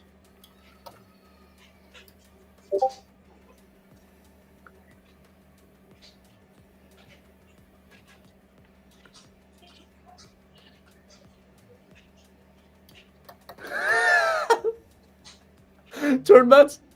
Emp. He said, Emp, you dying? See what happens when you get on those stupid tin cans in the sky? Oh, shit. True. I'll be right back. Just grabbing some water. But looks like again, I'm no genius. Is this going to reverse all the way to the session highs from Friday? I have no idea. But again, we already took our low-hanging fruit today. But based off of what we have left, the liquidity we have left, well, what did we do? We swept previous session lows, so if we're going to get some structure and get bullish here, where do I expect the market to go? Probably the untapped session highs that we have up here, right? But that always gets a little hairier because it's freaking later in the day, and it's not the low-hanging fruit. The low-hanging fruit, and what I mean by that is like the easy to grab, the easy to grab targets are going to be these overnight levels. Those previous session levels can be tougher, but look at, I mean, if you were short this morning and you said, I'm going to target New York session lows and trail my stop at every, recent lower high, then look at, you would have probably gotten stopped at this high right here. And look at, it still went all the way to target, which is insane. This can probably help some of you guys understand too, why a lot of the time I might be 100 points deep, full position, not trimming yet, because I have such conviction that we're gonna go to certain levels that I'm targeting, right? Whether it be London high, London low, whatever it is. That's exactly why a lot of the time I'm like, I could care less to trim, even if I'm up a ton, because I'm not at my convicted target, right? But sometimes you get screwed, and there's times where that happens for sure. You get stopped at break even on a killer position, and it goes all the way to target, whatever it may be, right?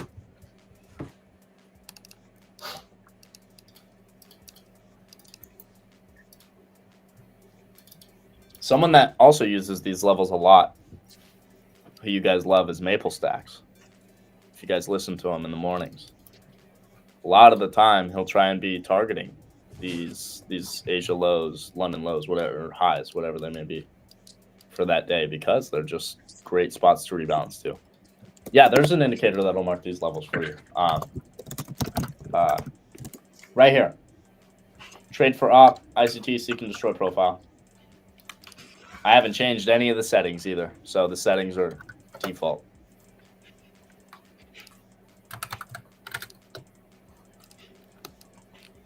Again, that indicator is not going to make you a profitable trader. Knowing this is not going to make you a profitable trader. You still need to understand where okay, I need to have entry criteria with good risk management, right? But at least you can understand. I know a lot of people think bias is a bad word, but I think what's bad is not being able to flip your bias. Because at the end of the day, every time you enter a position, if you're in calls, you have a long bias. If you're short, you have a short bias. It's just the way it is because you're in that position, right? You have a bias. Now, the question is can you flip it? And that's where, right, this gives you such a general outlook for a good bias for the day. Okay, we took out all these session highs. My bias is short. We're also opening above midnight open. I'm definitely biased short. Does that mean I can't flip my thoughts, though? No. Right? You have to be able to flip your thoughts if the market's telling you that. And so that's where having a bias just means you're prepared, I think. Don't let bias be a bad word. Be able to flip it.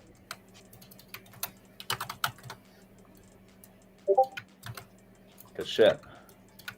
If I'm in a position, unless I'm in an iron condor, you got to be biased to one direction somehow. IWM and RTY are getting a really big reversal to the upside right now. It hit Friday session low almost to the penny. It's absolutely, the SPY 2 is kind of stuck more, but IWM is getting a really nice bounce off of that.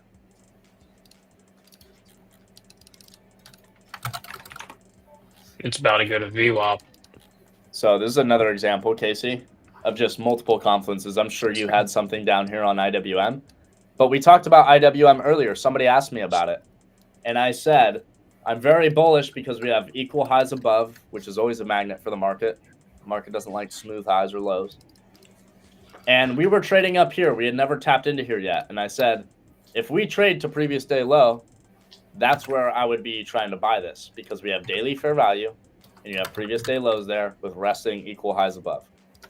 Right? What do we do? Look at, where's the frickin' low a day, baby? One tap into that fair value, two taps, sorry, into that fair value gap, and gone. Right? And again, you use that in context. What happened after that, Casey? Look at what happened after we tapped into there. Yeah. Beautiful inverse fair value gap. When you have stacked fair value gaps like this that we run through, you can make it as one bigger one. And so that inverse works out. But why did it work out? Well, because shit, we tapped into previous day low and daily fair value, right? It's in context, it makes sense, but a random inverse, that wouldn't have made sense. I'm sure you had some other points of confluences there too. I did. I just took a screenshot. I'm going to send it to you. Yeah. Well, I'll text it to you. It's so cool. I love finding like similarities in the styles. It's so cool. A lot of what's complicated about my style is not that it's necessarily complicated. Like, it's a sweep of liquidity, inverse for value gap, change in the state out of a higher time frame for value gap delivery. That's pretty simple, but it's the vocabulary that can be hard for people, which I get, you know what I mean? And that's why, I mean, on the Wolf Trading timeline, I've done threads explaining every piece of vocabulary that I pretty much use in a thread, talking about my whole style. I got to make some more videos for you guys, but I try and make it a bit easier. Because the same way, I mean, you know, when you first came to trading and looked at an EMA, you didn't know what it was, but you looked it up, you figured it out, you figure out the trading vocabulary. It's the same thing with what I'm doing. It's just, I don't know. The vocabulary is a little extreme sometimes.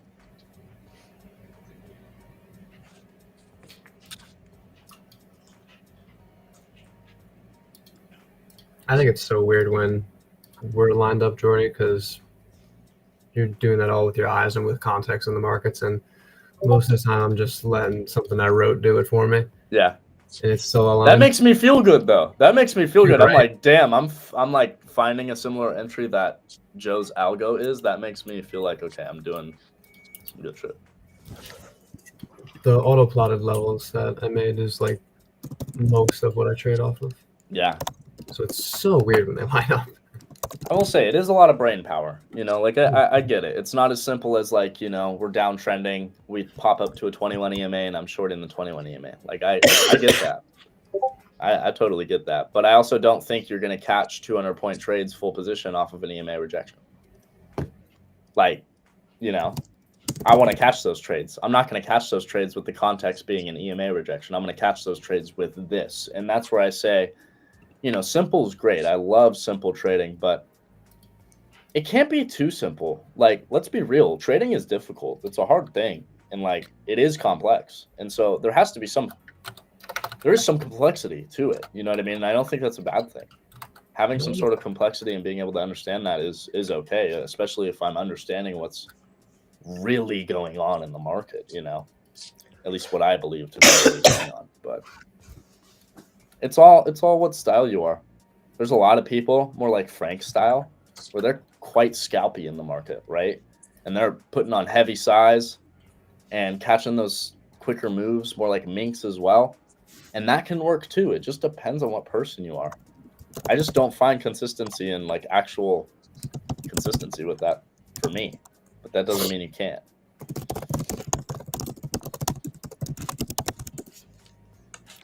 So for Thursday, what would have been your outlook? Let's take a look. Because I don't remember what Thursday looked like.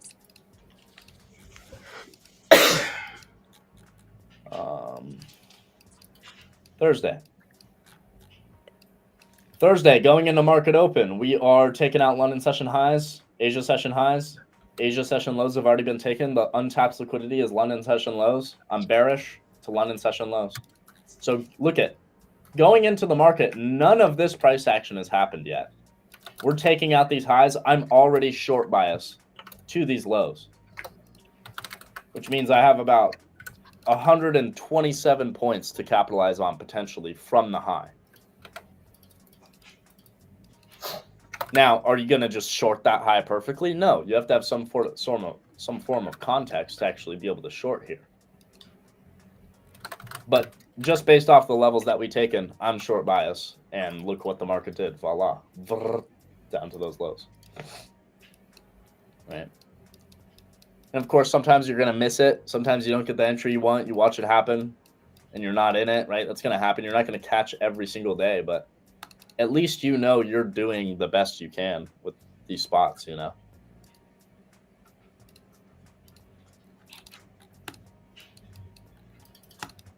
I really hope that like little explanation the past little while has helped though, because I know the shit I do can be like complex looking and sounding complex. I understand that. And so I hope all this is helping everybody a little bit. But what's up, Em? Oh, dog. How we doing? Done. Chilling. You got home last night, huh? Yeah, late. Damn, Really, you could say this morning. it's rough.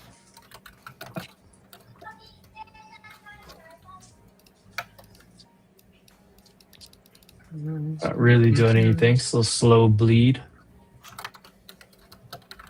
Trump's talking to some farmers. I'll do some Yeehaw. explanation vids, guys.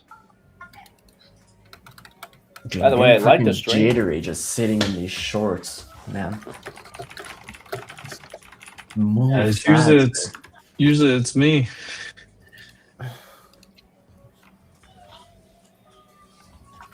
You know, I caught a decent chunk of the move. 850. I got about half of it. 850 to 720.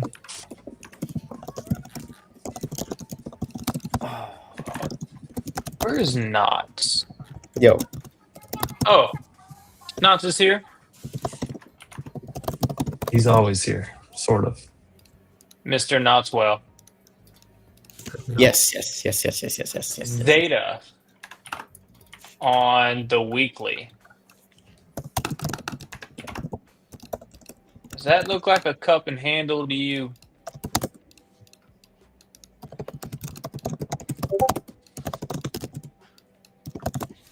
Which one? Zeta. Zeta Z-E-T-A. on the weekly? Yeah. Does that look like a little cup and handle to you? A little rounded bottom. Yeah, basically, yeah. And now we're just kind of in this channel right now. Yeah. It's in a weekly squeeze since November 17th.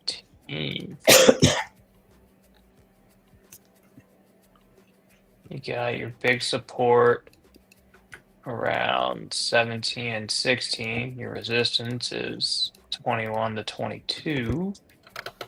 Monthly is holding up decently. If your monthly gets back above $21 by the end of December, that's going to be a reversal. Yeah. That's looking good. I want to have more Zeta before what's it called? The new year. For sure. Dude, I don't know about you guys, and I know they have earnings, but anyone else want to short AVGO? Oh, let's see.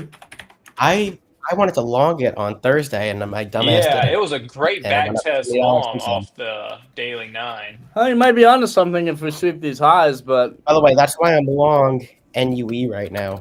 I'm always scared to short like tech like this going into earnings. I know, me too. Even at all-time highs like this, but you know, It's just maybe. it broke above that previous high today, and now they're going to close it red, excepting back underneath of it. It just and it's got the gap to fill, but obviously it has earnings. But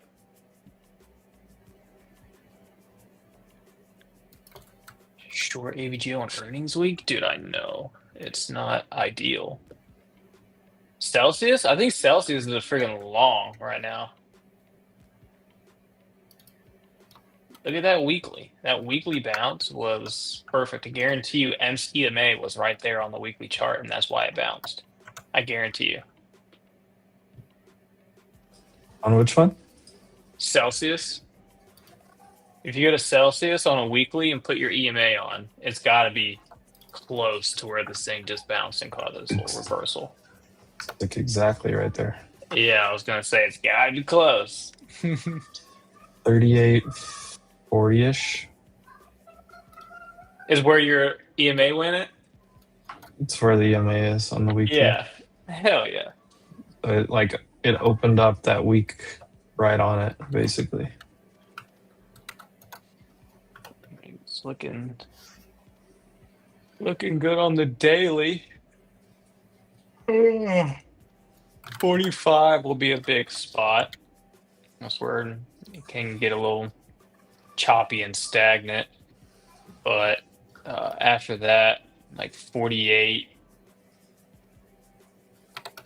60 to 49 until it hits that previous high and enters into the gap. There's a gap fill at like $59.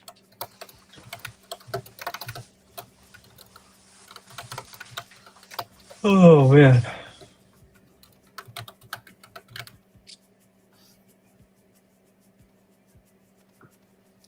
What happened to Jordan? Oh no, I looked up and he was gone. Just got us chilling on Broadcom. Scott, I think you're onto something here. I like this one. I've never traded this before. American Tower Corporation, AMT. Yep, they own the real estate with like the cell towers. I think you're onto something here.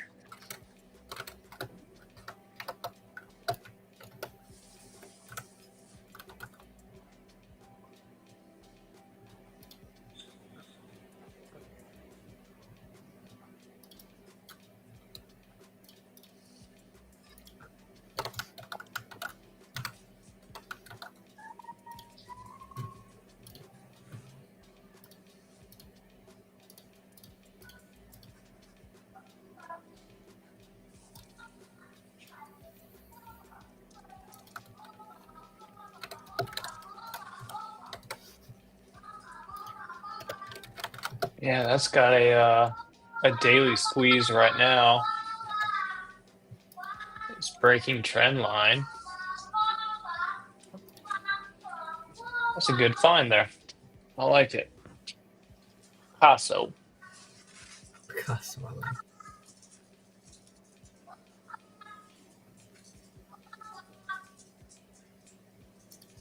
Now, question is, how does its options move? Because I've never traded this thing. Oh, shit me. What did I do? Oh, this is pretty cool.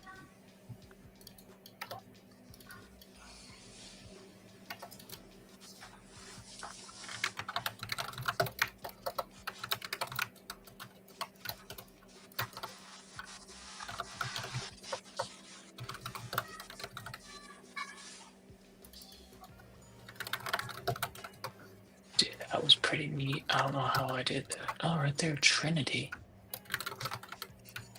Dude, that's dope. What? Oh, that's amazing.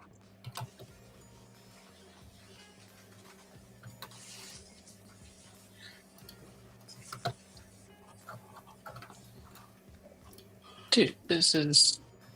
I'm amazed by this price action. Wait on Trump to say something.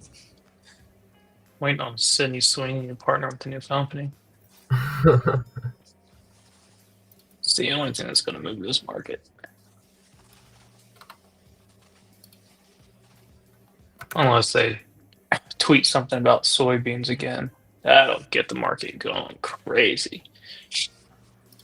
That'll do it. Yeah, I'm like so used to longs taking a while for them to play out, but like sitting in shorts is like, why is it taking just as long? For real. Mink's always told me it was fast.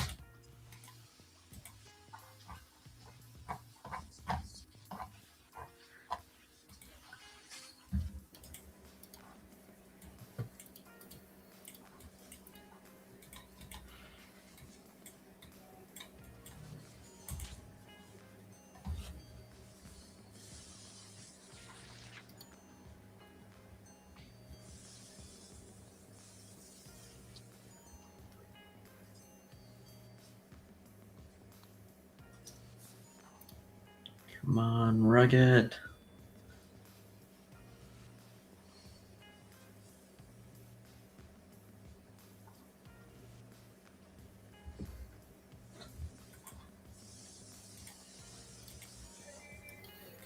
All right, I'm gonna head out. I gotta really think and not hurt myself. So I'm gonna lock in. Sounds good, brother.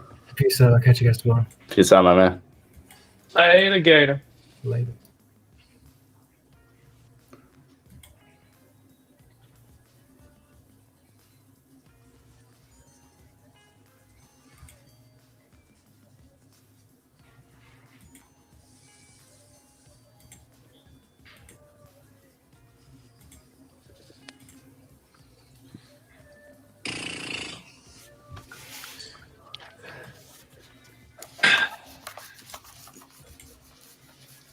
Oh, yeah. That's all I wanted to look at. This thing is cruising today, too. This thing looks nice. What's that? Ticker AMT. Oh, yeah. American We're Tower. looking at that. And then its weekly I know. is like hitting that same support, that base, and then the daily you can draw a trend line. It's trying to like kind of form a wedge and break out of it right now. It's gonna squeeze upside. Having a day. I like this one. How do options move on it though? I don't think they do very well. Probably. It's a very low volume mover. That's what I'd imagine. Usually when it's a thing I've never heard of before. There's a reason. Yeah. There's a reason probably why I don't look at it or trade it. Like January. Amazon's daily looks bad. January 190s. I mean, even if you sniped. When I say snipe. Wait, hold on. How the hell's that possible? Okay, these premiums are a little extra wonky. How did they go down? What day is that? Oh, that's the 3rd. That's why. $7. Oh, that's not bad. $7 move. They go 100%. So from here, if it goes to 190, these would go 100%. Spread's not bad.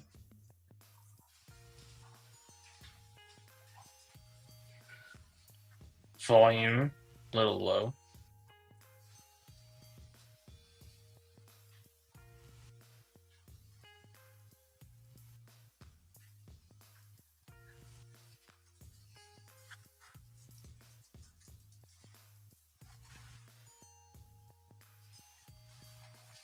So if it trades to these highs from the, let's see, from November 11th, that would put these contracts exactly 100% from this point, and that's at 186.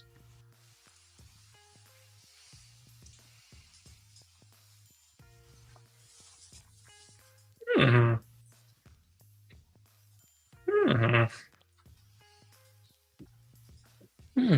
Question for Take Profit Trader. I passed the test. I'm now in pro mode. My account is 2842 over the 50K. I don't know. I'm not super familiar with Take Profit's payout stuff. I don't know if any of you guys are. That's a Maple. That would Question. definitely be a Maple question. I know he's been using them recently. Minx would know that answer too if she was here, but she went to Pilates and fell asleep, I think. Why is it so dark outside? It's freaking 3 o'clock. I gotta turn my light off. Is it power hour? It is. Let me turn this light on too. My Edison light.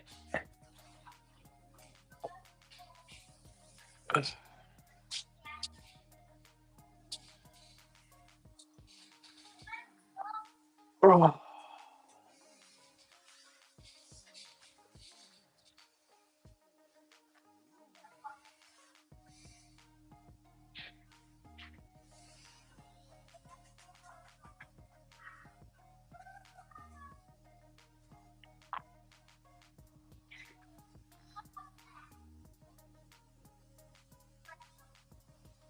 What is this Trump meeting? Guy's talking about he lost his dad and Marbles. his helping hand in a machine accident. But he taught me to love the land for what it is and what we do. Yeet. Backbone. Oh.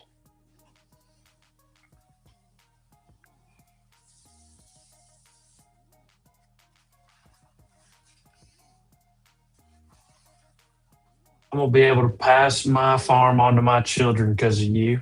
And you're working on ethanol. Ethanol is a real good one. Let's continue work on that.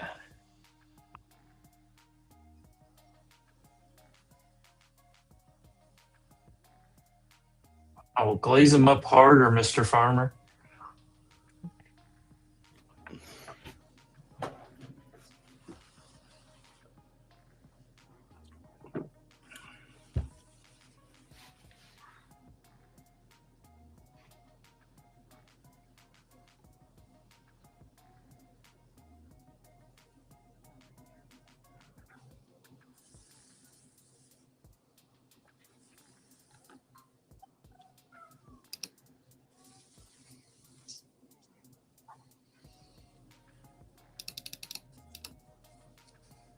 have been a good day for a nap. Yeah. Of all days for Rizzo to be here the entire day, this was not the one. I'm telling you, I consumed way too much sugar this morning.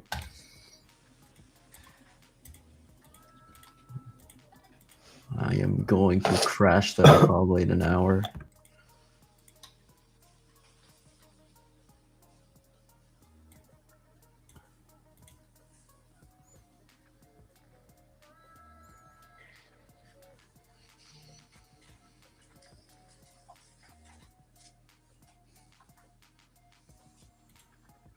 Pick out the lows.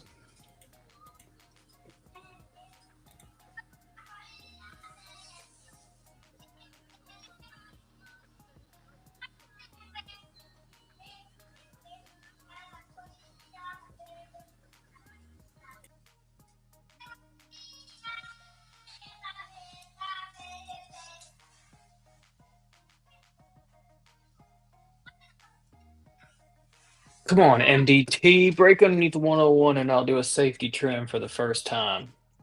Sexies. I'm out of here. I'm done for the day. I will catch you later. Sounds Oh, good, yeah. Knots. Later, Have a good one, brother. See you later, Knots. See you later, Knots. See you Yes, later, See you later. Nicholas. Yes, sir. Yes, sir. Yes, sir. Yeah. sir. Yes, sir.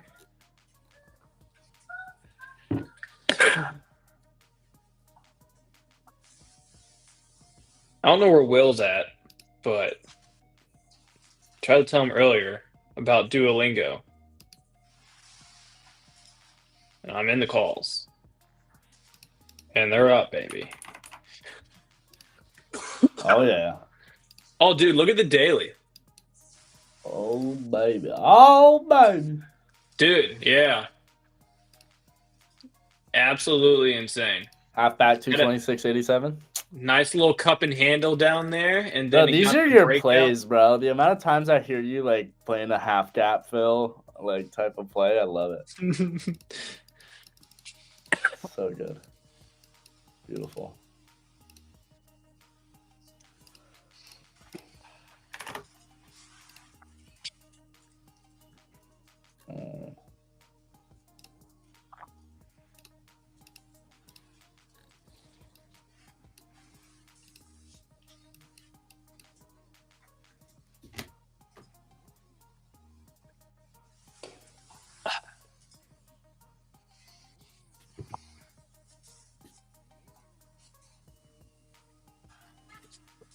Oh. Good, had a good day.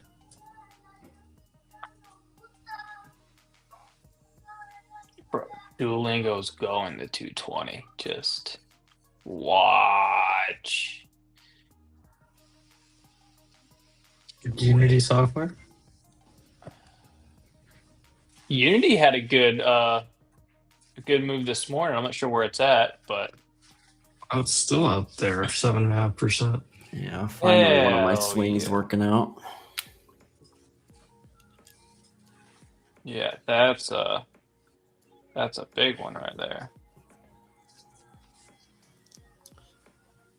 I just need, what else? Oracle to bounce a little. Hey, more. I'm looking to enter into Oracle call swings. Yeah, I got in literally the day of the low. Got blessed.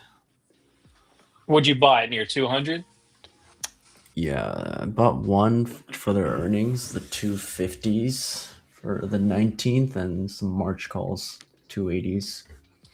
So what I'm looking at is either I probably won't do the 19s. I'll probably do January's, but I want to swing some March calls a little bit longer term just based off this weekly chart.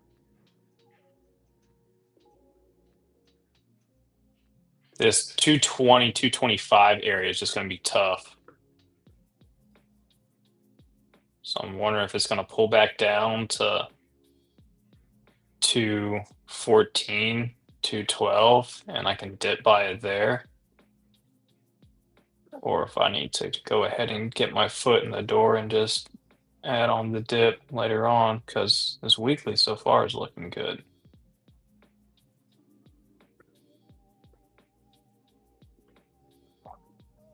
We're up 20% on Carnival. Let's go, CCL.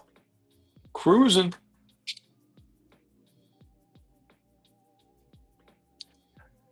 Cruising down the street in my 6-4.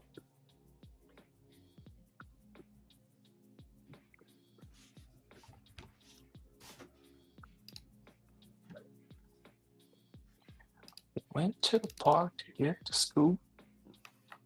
Where's the power? Yeah, I don't know.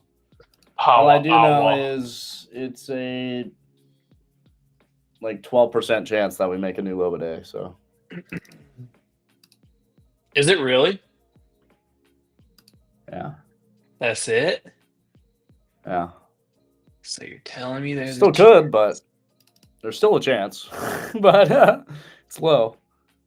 I don't think we're gonna make a new low day. Like, I think that was a low day. It tapped into that freaking zone that I have. I don't want that to Yeah. break. Now the bottom of the zone, it's still down there. It can drop a little bit lower, but I like the initial reaction we got off of it. Now it's just slow.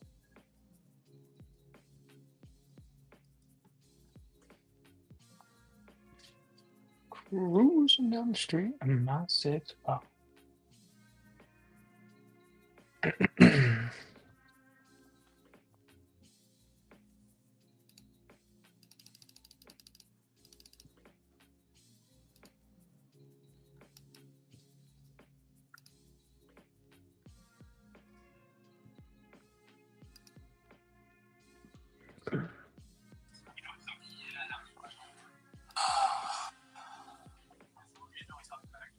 I said we were still working on the India trade deal.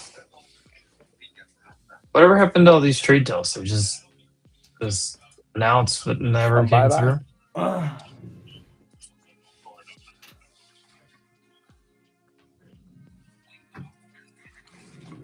From the 8-ball, my breath starts stinging. This is testing the old patience right here.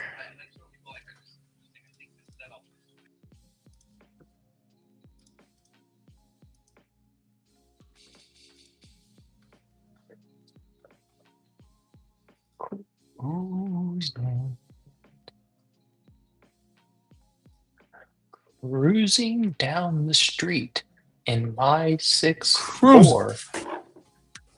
Cruising. I love that when they're in the movie. He's like, "Nah, man, you gotta say it like you mean it." Cruising.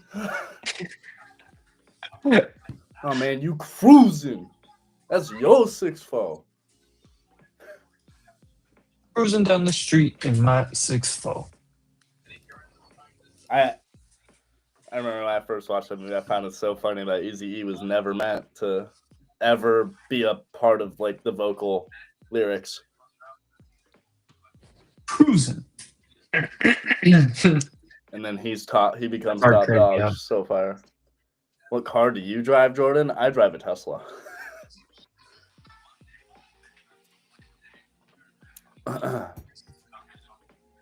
What car drives you? That's the real Yeah. question. Yeah, I don't drive. My car drives me. facts. I'm just kidding. I drove home from the airport at 1 a.m. last night. Yep.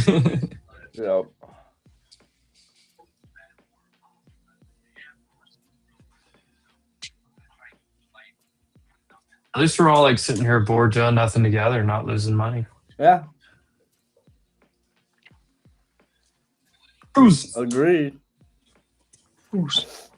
Happen.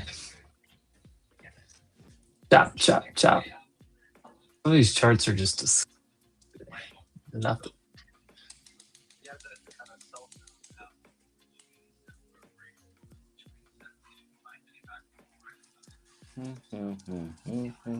What's crypto doing? Yeah, that's a good question. Oh, just break even on Bitcoin. Okay. Yeah.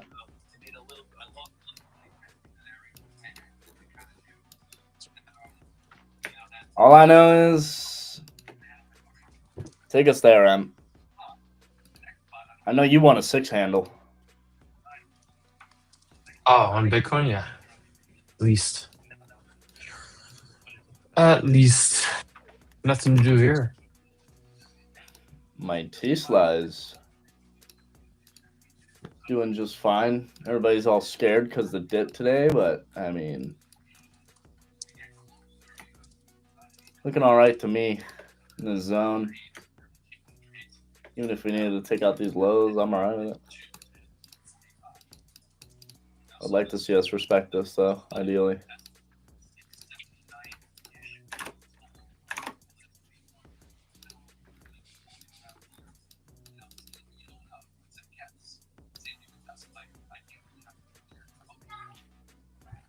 Talking about blowing up boats right now.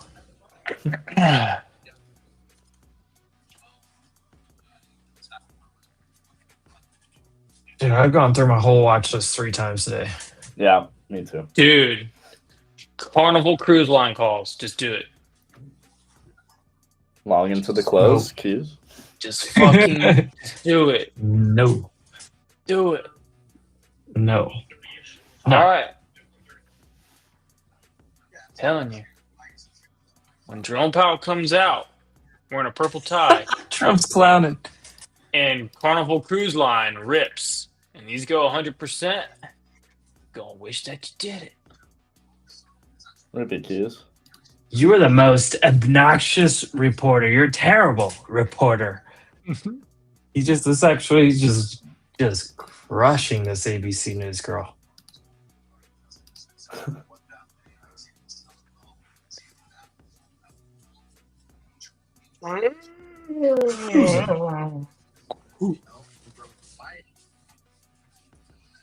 Casey, what do you think of a firm? A firm's a tough one. I've thought about trading it like 3 times within the past 2 weeks, and I haven't done it. So a firm is stuck near 70 right now. It's in this little choppy zone area, and it's underneath the weekly moving averages. It's bouncing off your daily 200 and underneath your daily 9 and 21. So, I mean, and if you look at the monthly, it is higher high, higher low, and it just made the higher high. And it's sitting at the 9, but all the previous times it came back down and hit the 21, which means 59, $60 would be the higher low place for it to bounce. So it's like right here, I don't have anything on it, but it could be a name post FOMC to keep on watch. Julio's chart looks decent. I see that comment from Aegis. Instead of AFRM, also look at UPST, Upstart. Upstart's looking decent right now, reclaiming back above. So as long as it continues to hold above $45, it's looking good. It is breaking above the daily trend line, which is good. So until you see a little bit more action on a firm, just a little bit more confirmation on that name, check out UPST as well.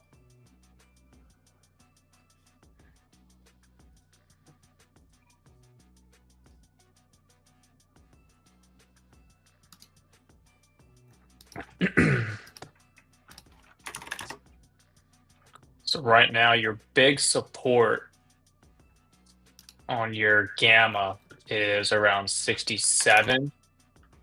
Your targets above, honestly,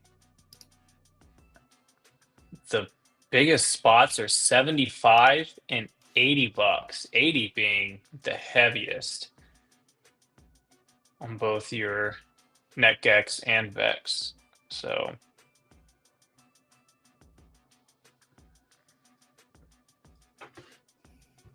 let me check Upstart. Upstart is 50 on both.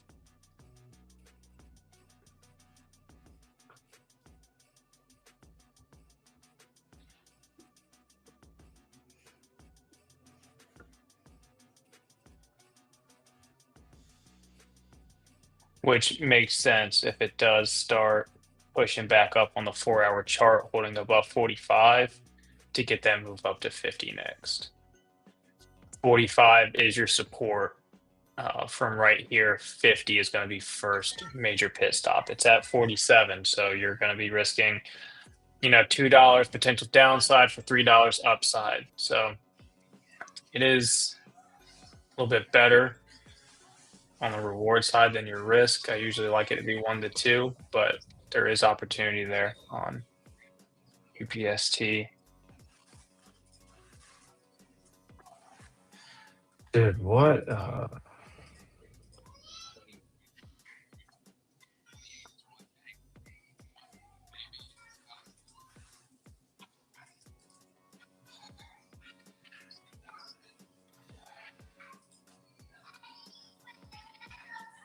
I'm bored.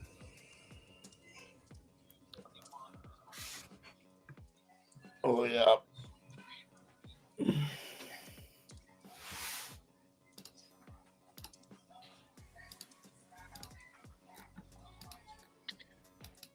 From the 8-ball, my birth stores in here.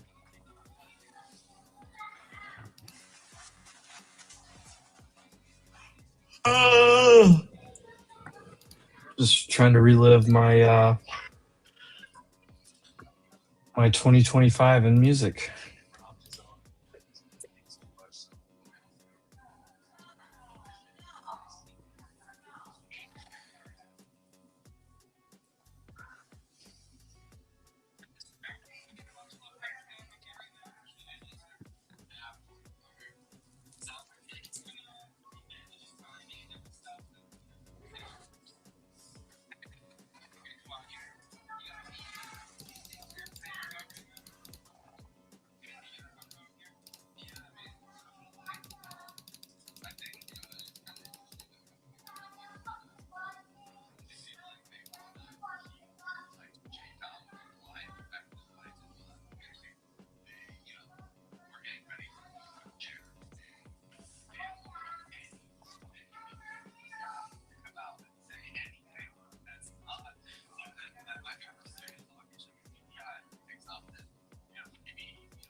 Dude.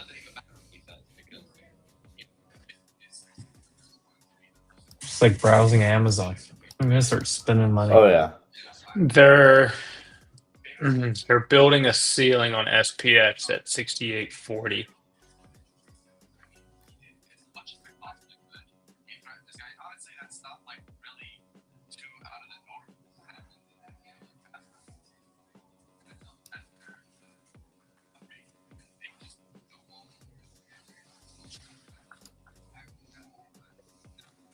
Oh shit! I just got an alert on MDT. Time to trim. Oh shucks. What's up, buttercups?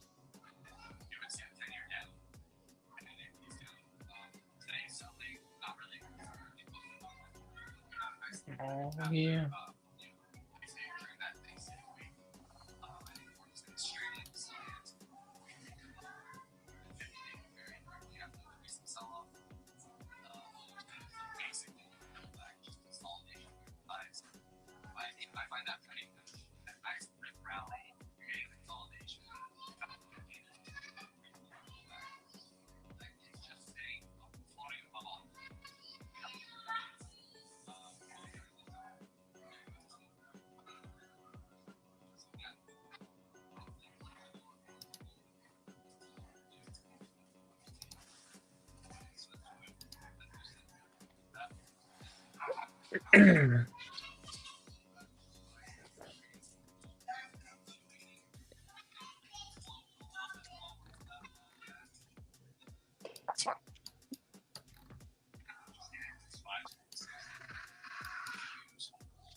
Up $20 now. Dinner money. Let's go.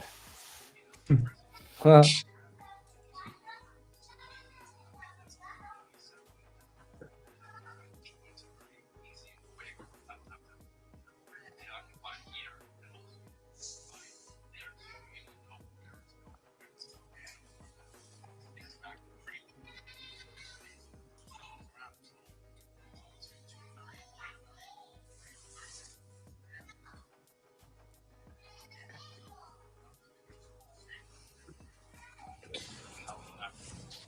Oh.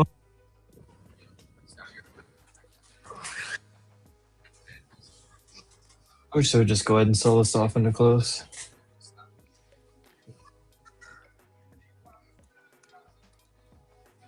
I don't think we're gonna sell off. I think we might pop up a little bit, but nothing significant. I don't think we're gonna see anything crazy into the close.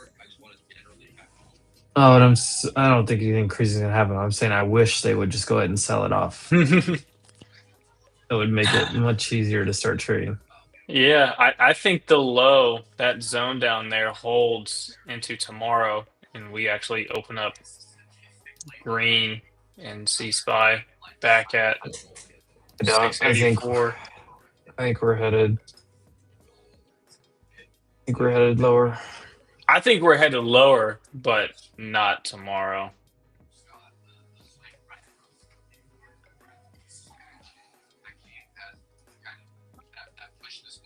We're still in the hourly squeeze. It's still leaning downside with bearish divergence. It's just a matter of freaking time, it almost seems like. If they just like keep it right here,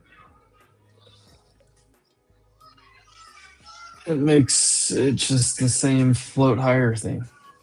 I think Hughes is going to close up there 624 or higher. I think that was low of day. We'll push up and close right up there. Open up in the same general area, be back in the same exact spot tomorrow. And then if we go downside, you'll see that 620, 619, 50 break on Qs. You'll see SPY downside 679, 60.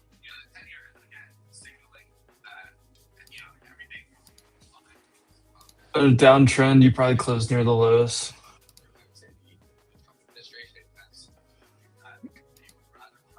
I wish they would just go ahead and like, I don't care if it's a headline, just go flush this thing down to reset stuff. Just make it worth trading again.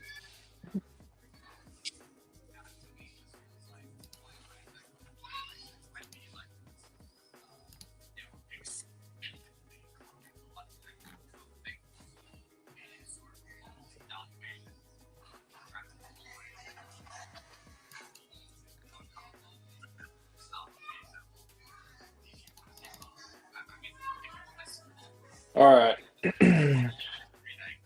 I did trim out a little bit of MDT puts approaching the 101 area here for the put swing. This is where I think it can get interesting.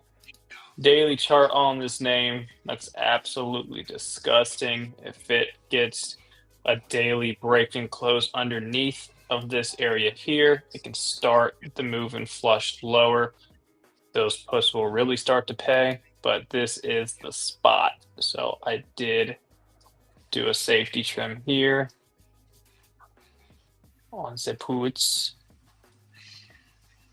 New lows.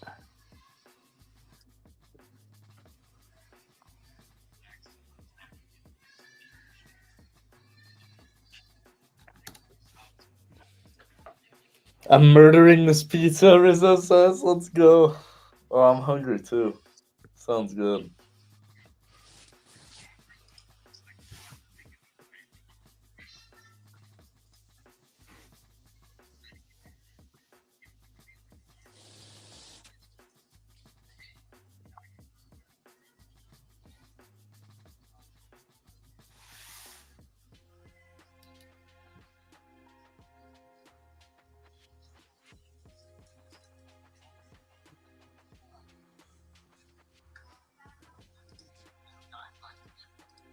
So this is brutal.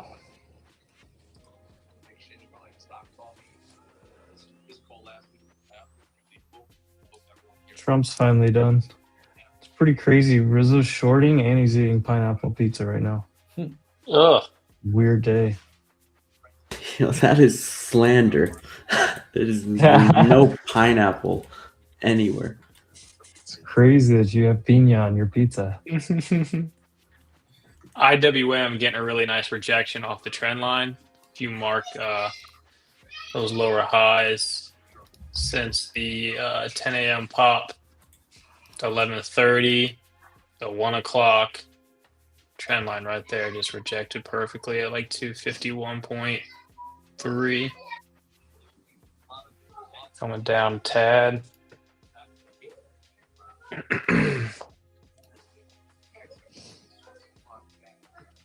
Rizzo's so embarrassed he put pineapple on his pizza, he turned his camera off. I like it, Rizzo. I like pineapple on pizza.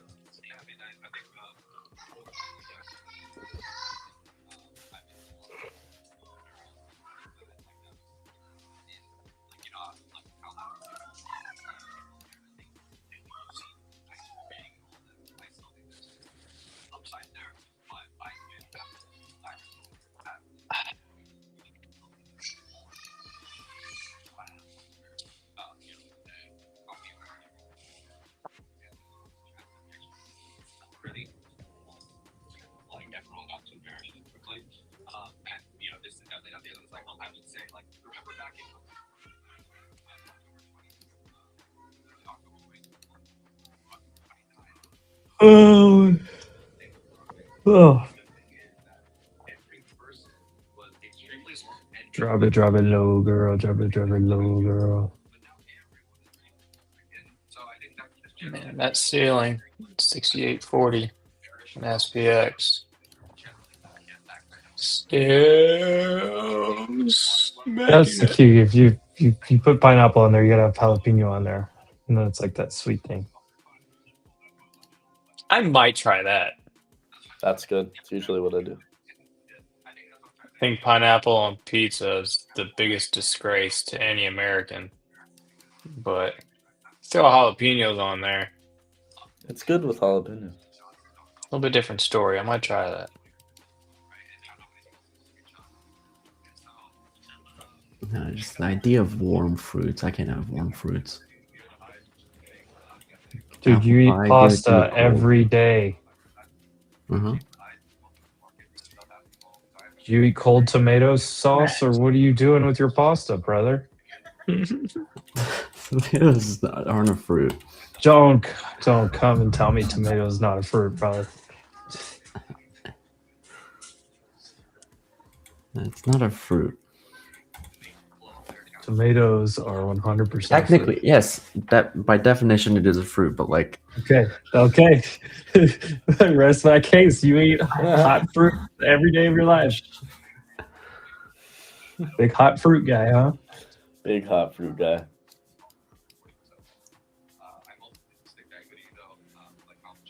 I just blew Rizzo's mind with that one.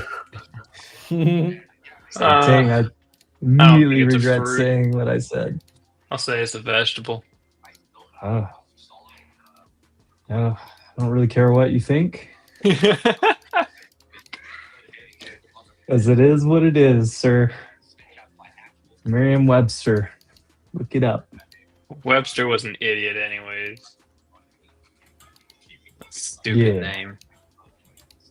What a stupid name, Merriam-Webster. Yeah.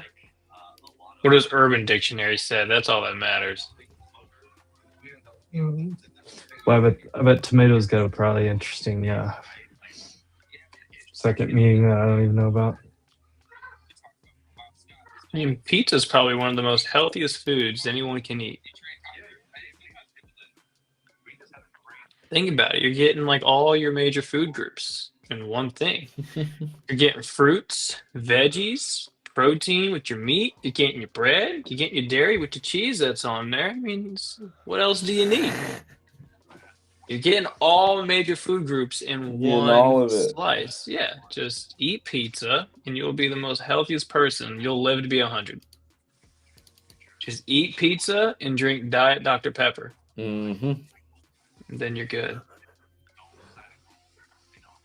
Wait till I really blow your mind and tell you that coffee is actually a fruit.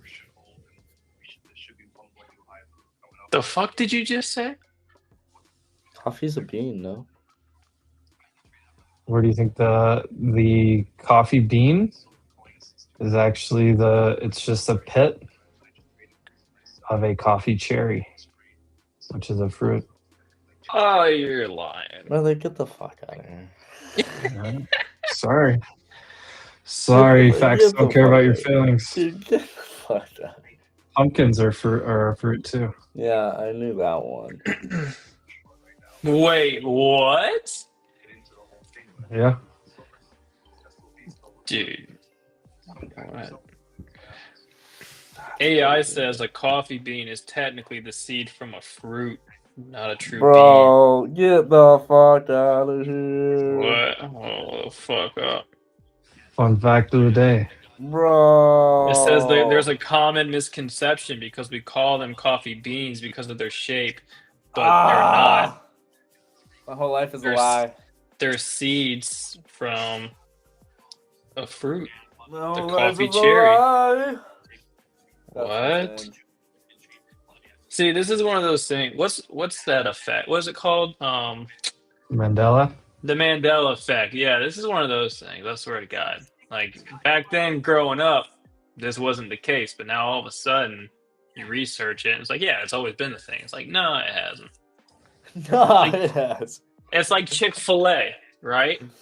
Dude, Monopoly guy, all of it. Yeah, bro. I don't. The Bernstein Bears. Dude, don't get me started on fucking the Mandela effect because this shit's real. Chick-fil-A did not have the letter K at one point. I swear to God. I swear to God, there was never a K in Chick-fil-A. Not once. And now all of a sudden, Oh, Chick-fil-A is like, yeah, it's CHICK dash FIL. No, it was never. Freaking liars.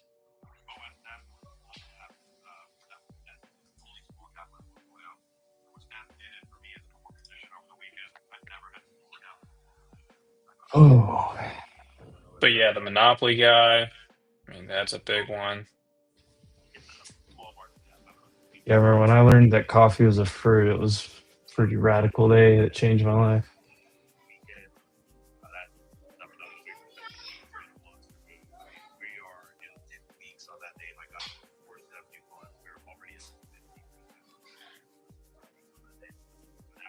$10 till MOC. What? No way. That's a part of the Mandela effect too? What? No, I swear to God, if I Google, where did it go? No, that's stupid. What? Pikachu. What about it?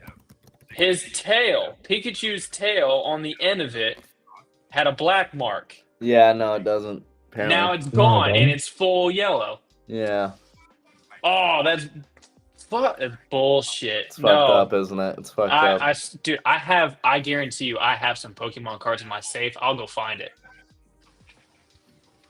If you do have those are pirated cards, sir.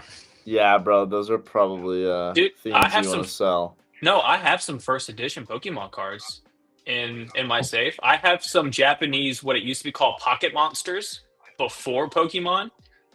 The So, entire card. My buddy just found one in his old thing, and it was over $10,000. And he's Yeah, dude. gotta go sell it. I have a bunch. I have a bunch of first editions, and then I have some Pocket Monsters from the 1990s that are holograms. One of them is also a promo card as well. I would and- get those appraised. Yeah. I have a Japanese Blaine's Moltres that is it's a hologram, and that's it's the Pocket Monster version. I think that card's old. That one's in there.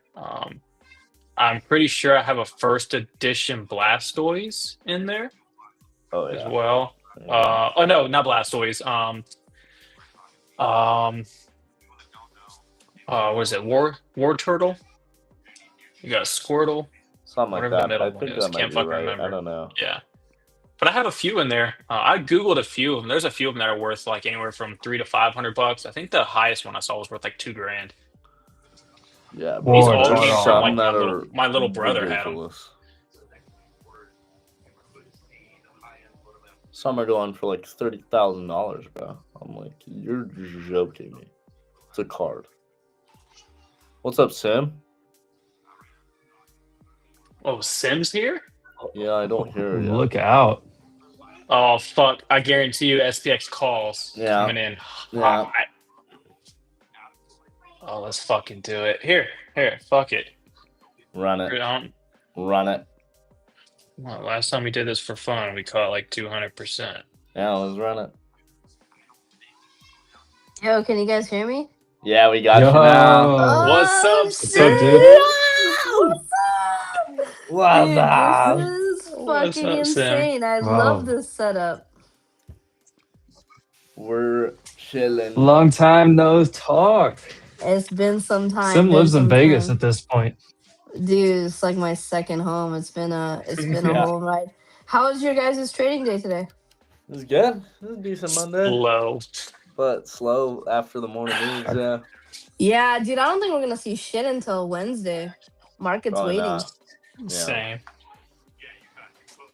Yeah, market's waiting on the big Fed. I caught the drop this morning. I haven't done a damn thing since. Yeah, I caught a couple of scalps this morning and then a nice drop, and now I just sitting here waiting. See if we could get something here for power hour. I'll say, what are you thinking? You thinking calls or puts into the close on SPX? I like calls. Yeah, I knew it. Let's fucking go. These bids are holding hard. I really like the pop back over this this little 682.85 area. Not too far away, so I'll look for calls right now. I gotta take in the money though. It's gonna be the 68.35 calls.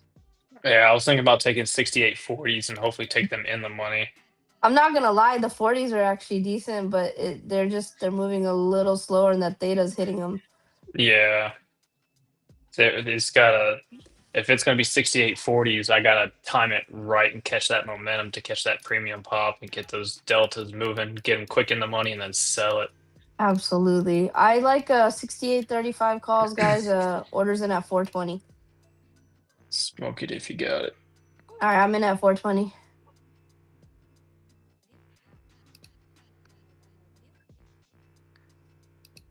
All right, let's see what we got here. Come on in, buyers.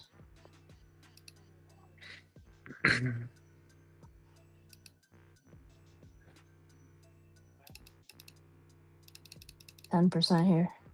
Come on, SPX. Let's do the thing. What? Oh, perfect shot would be right above this 85 area. Come on in, buyers. Come on. Come on, SPX. Do it. Do it.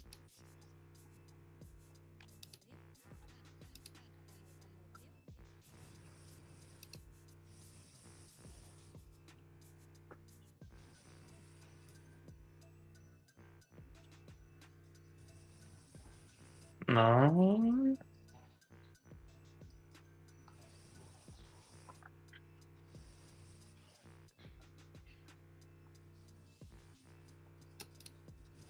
See if they want to get spicy. MOC in 4 minutes. I'll be right back.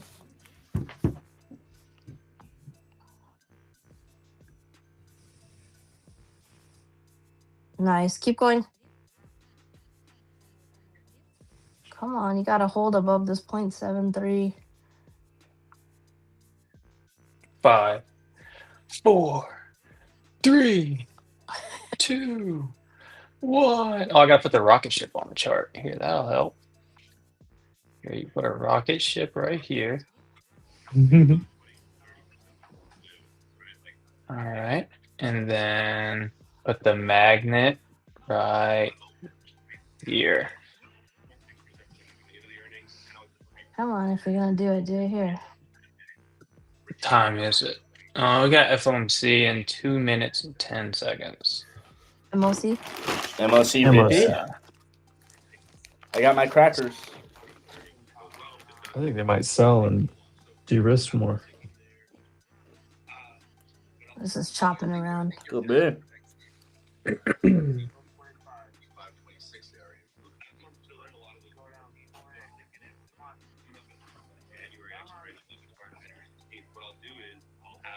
IWM just back tested and rejected the trend line.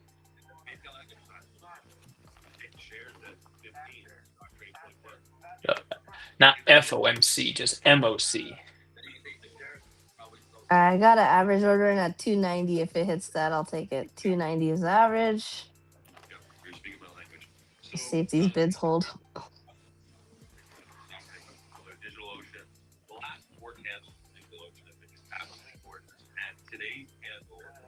$35 is where SPX could try to hold again. Just right there. I wouldn't be surprised to just see it close right here. All right, might not need the average the way this thing is moving.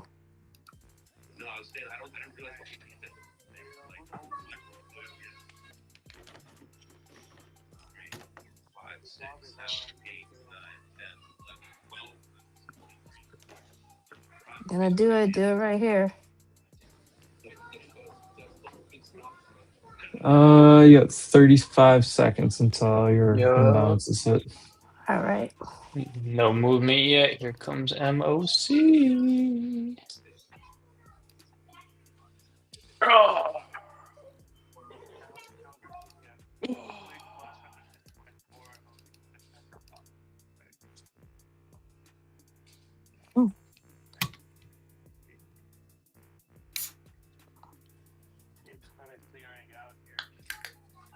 It was weird. Somehow I got unmuted on the space that Evan couldn't host. Uh-oh. Uh-oh. Here's Let's an go. OC. Keep going, keep going, keep going. Come on, What stay the over. hell? Uh-oh. 10%. We want more no. than 10%. Nvidia is buy side. Walmart's buy side. Banks sell side. Oh, there we go. Come on, premium. All right, Market keep lab. going. Ah! This looks like it's going to be a small one.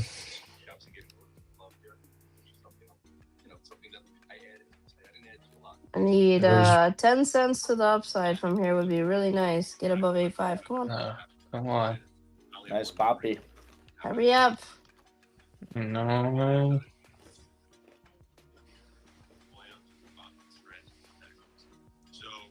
Keep going. Don't slow down here.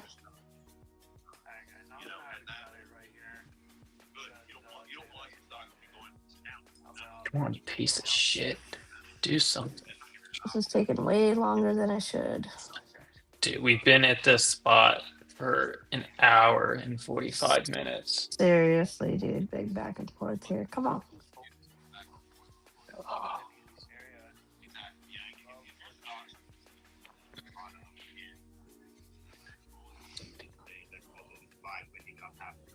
Go now, buyers. Come on, get over these bids. Come on. 15%. There we go. All right, 20% again. Come on. Break this freaking spot. Hurry up. Just go already. God damn it. I know. I'm just. Sim never disappoints. Come on. In the money. Come on, baby. Get in the fucking money. Come on. You piece That's of trying shit. for its life, dude. All the selling Oh pressure my sitting at this God. 0.8 bastards move. Come on. Put them in the money, My- dude. That was. My candle's not even moving. I'm on the 1 minute though. I'm looking at the 1 minute. Oh shit, he's on the 1 minute. Yeah. For was like, SPGs. I was at a 15-minute. I went down to the 5-minute. I was like, the candle's not even budging. God. No, they just hit 68.39. Alright, here's some buyers. Come on. A little hotter than this, not enough. More. Go. Do you see what I see? IWM's pushing Shit. down during this. Yeah, it's still rejecting that trend line. Q's getting a little bit stronger candle than SPY. I do not want to take 10% on this. This fucking hold. No, I have my finger on the sell for a market sell if it rips up and hits it, but I'm trying now. Come on. Give me 0.85. All right, here we go. All right, back up. Come on. Come on. All right, come on. Break this is the spot right here on SPX, right here. Fucking break it, you piece of shit. Okay, just hit it again. It cleared a lot of supply right there. It should go this time. Come on. Oh my God. Push. There we go. Run it. Get in the fucking money. Break the level. Okay, it's wicking the All button. right, Oh, 30%. I'll take some might- off right here. Oh, alert just went off. I should trim. Get in the money. Get in the money, you piece of shit. Runner's break even stop. I'll take 30%. Go Keep going. Now we flip short, right?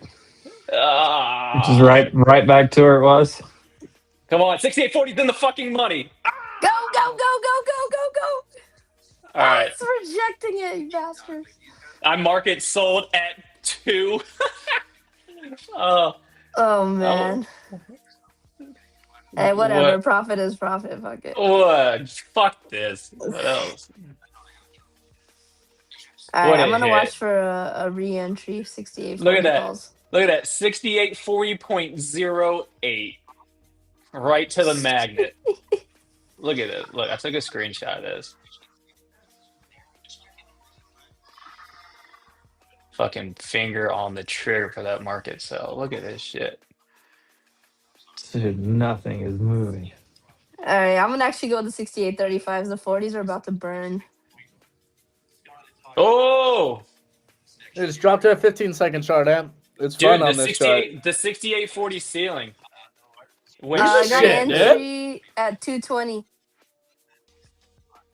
look at IWM. 15 second. I'm in at 220. See, this is like what I think Minx should use. It's like a 15-second way she trades. I'm like, Keep going, shit. keep going, keep going, keep going. Oh, fuck yeah, trimming right here. Oh, dude, Let's the go. 1 minute, dude, the 1 minute candle just fucking glitched. Give me 100% on these. It's that 5-minute pair off. Pop, pop, pop, pop. No, this. I think they're gonna stall it right there. Come on. It just back tested where I took the entry the first time on the 1 Don't hit minute. break even. Don't hit break even already. Keep going, keep going, keep going, keep going, keep going. Q's is looking better than spot. Sim, you ever traded NDX 0 DTEs? Oh yeah, Ben. I do that shit end of day all the time. Really? Oh my god. It's for crackheads, dude. Don't be Dude. like me, please. NDX, like SPX is like when I want to be a crackhead, that's where I go. But Yeah. NDX is like When you wanna fucking smoke Oh, you want me to wild. fuck around and find out, Casey? Dude, break even just NDX hit. is wild. Okay, let's take NDX right now. Fuck no. Go. Fucking 3 minutes left. We got lifetime. plenty of time. Okay, so 68.35 calls again at 180 is my entry. Mishi took the SPXs at 145 entry and sold at 200. Same time I did. Great job. Nice. A little extra cash. Nice work. All right, entries in at 180, 68.35 calls, SPX. If it pulls, it should get it. If not, then I'll look for another entry.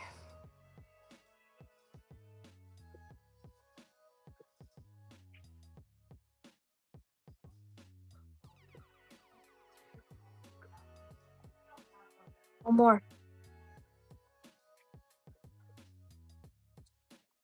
One more. A little bit more. IWM is dying off that trend line. Jesus Christ. Yep. Oh my god, this shit's fucking going out. But look at man. Q's. Look at Q's. Q's is about to actually break the previous candle high right now. I'm telling you. That looks so much better. There you go. All right, there you go. All right, these here's are that same popping. spot right here. If it can just push the momentum above that, it'll go hit that 68.40 again. If it breaks above that in the next few seconds, you could get a nice small 5-minute squeeze just above that higher to pop some premiums. All right, I'm shorting the 68.40 puts. You're going puts? Yeah, I gotta short it, dude. Look at the selling pressure coming in. All right, I entries in at know. 150. 150 is the entry. I want to see if they push up a little bit higher first. Don't stall Let's it right see. here. I got 2 minutes. If it fills at 150, I'll take it. Otherwise, I'm gonna wait. Come on, give me the fill.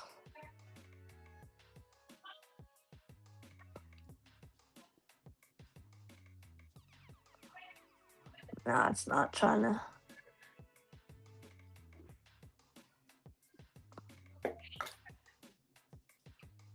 Come on.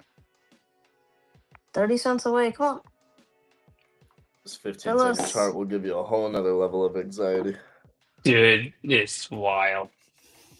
All right, come on. Push up a little bit higher. Fill us. Fucking 20 cents. Come on, fill us, fill us, fill us, fill us. 10 cents. All right, I'm in at 150. Just got filled. All right, there it is, 68.40. All right, let's see if it slams this thing back down. Tapping the bear for the block. Oh, it's popping right. now. Yeah, there's your 5-minute. There's your 5-minute squeeze. I'm telling you. I think it's going to continue with momentum. I think I'm gonna get stopped out of these. All right, I just got stopped out. All right, we got 30 seconds left, and I'm gonna There short it it. fucking goes. No! All right, I'm taking the 68.45 puts. What I'm did gonna I short it. fucking say? God. They were going to close 90 it at? I cents. said they were going to close it right up here in the fucking zone. Here it is. I'm With in right here. I'm in right here on these 12 seconds puts. left.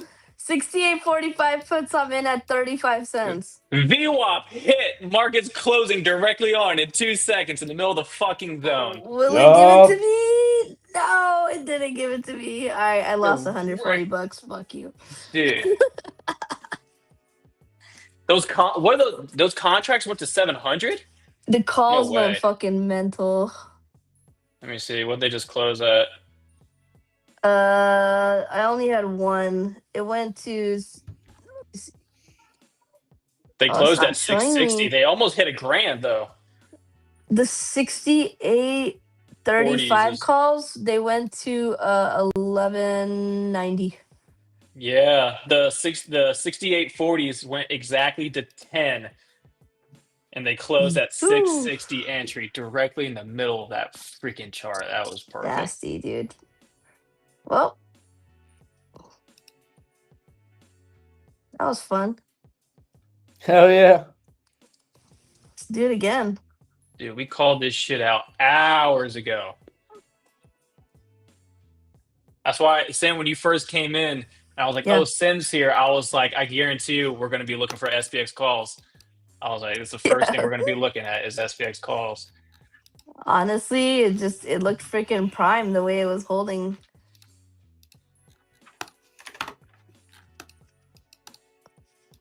Oh, good day.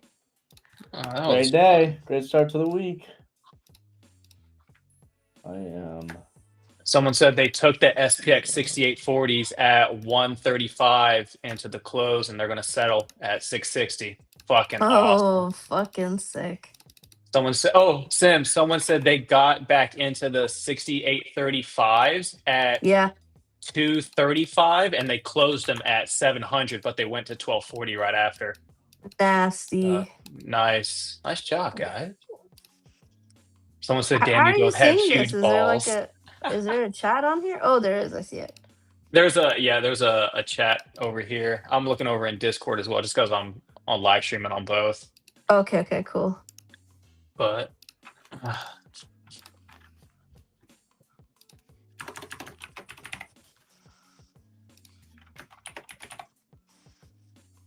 People are like, you guys are crazy.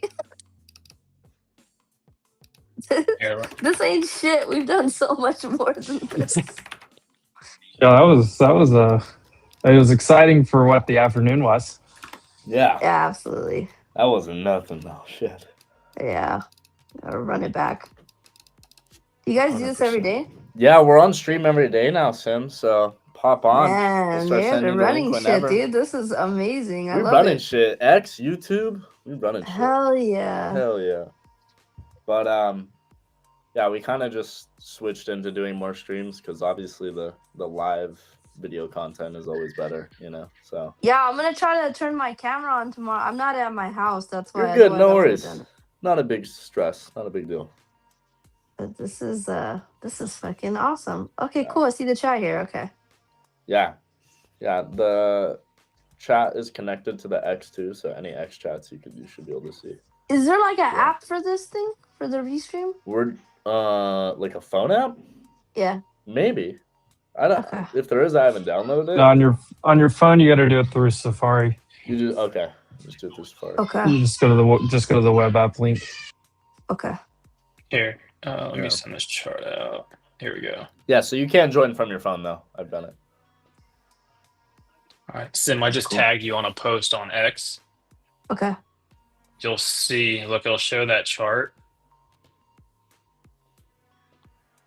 You'll see the gray zone above, and then the yellow squiggle line coming right into the middle of that. The yellow squiggly. Yeah, Oh, the that yellow. was what you were looking at. That's where I said SPY was going to close at today. Was right there. Boom.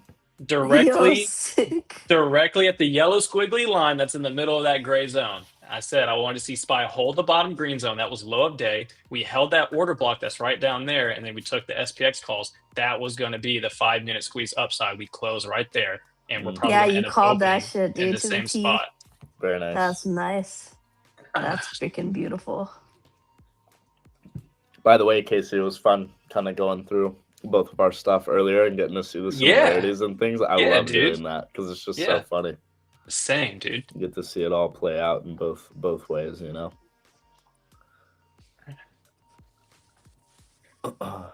Yeah, this was good fun, man. We got to do this again. Are you guys on all morning for FOMC? So we're on Spaces in the morning, but we'll be on here for FOMC. So if you want to hop on Okay. during that, you definitely can. Uh, Okay, so well, Spaces actually, and this? Wait, actually, we're not. we don't know. Normally we are, but me and Jordan are both flying on Wednesday. Yeah, I don't shit, know okay. if the I stream's don't know going what to be happens on. tonight. If it is on, me and Emp won't be here because we're traveling. I might whatever is live. I'm probably gonna join from the Atlanta airport that Yeah. afternoon. Yeah, I'll try. Oh, to okay, as well. cool. I should be. Wait, Tomorrow morning, you're going to be in Atlanta. we'll be on Spaces in the morning, and then we'll be doing this in the afternoon. This I is wonder if cool. we're laying over at the same airport. Tim. Yeah. Someone in the chat said when we mentioned NDX, they were looking at the calls. They watched one of the calls there. They were $80. They went to 3,200. Dude, see, that shit's for like meth addicts. NDX is, but I mean, honestly, when it comes to like MOC like this, I mean, even just grabbing one contract, if it costs $50 or $150, I mean, if you have profits on the day, grabbing just one contract like that, or two even, I mean, if you got the capital to risk, I mean, catching those moves on it, either making a few $100s or a few $1,000s once they go in the money on a pop like that. I mean, it's fun. It's worth it. I would Oh, trade yeah. it with profits all day. If I'm in decent That's the only profits reason on the why I'll day, take it. Yep. Yeah. Otherwise, I mean, it's the thing is it skips the order sometimes, so it's a little hard. You got to be fast. If you're fast enough, you could do it, but Yeah.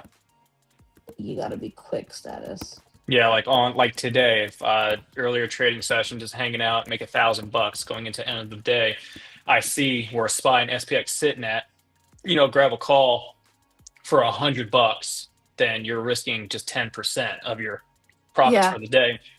You let that shit go to zero, it goes to zero. And then, I mean, if it ends up running, goes in the money, and either you make another, $100, or if it does something crazy like that, where these contracts, the ones that I got end up going from 170 to almost $1,000, and then they settled at like 700. I mean, just one contract risking 10% of your profits for the day. Yeah. And if you have that one contract, like someone said they had two contracts, they're going to let that settle. You just had one of those and you bought them for $1.70, and it's going to settle at 670, right? That's $500. That one contract that risked 10% of your profits for the day, it just matched 50% of your overall profits for the day, because you just made $500 off that trade. No, Like, exactly. It's That's all such a about freaking- timing. And it's not every day that happens, because you can close flat. It's just we were in a big area of consolidation for the longest period of time, and it was just a matter of time of seeing the buyers finally step in to get that little squeeze to pop it up to that next area. So when you see something like that set up, that's when I like taking the SPX 0 DTEs just to catch that momentum. Definitely.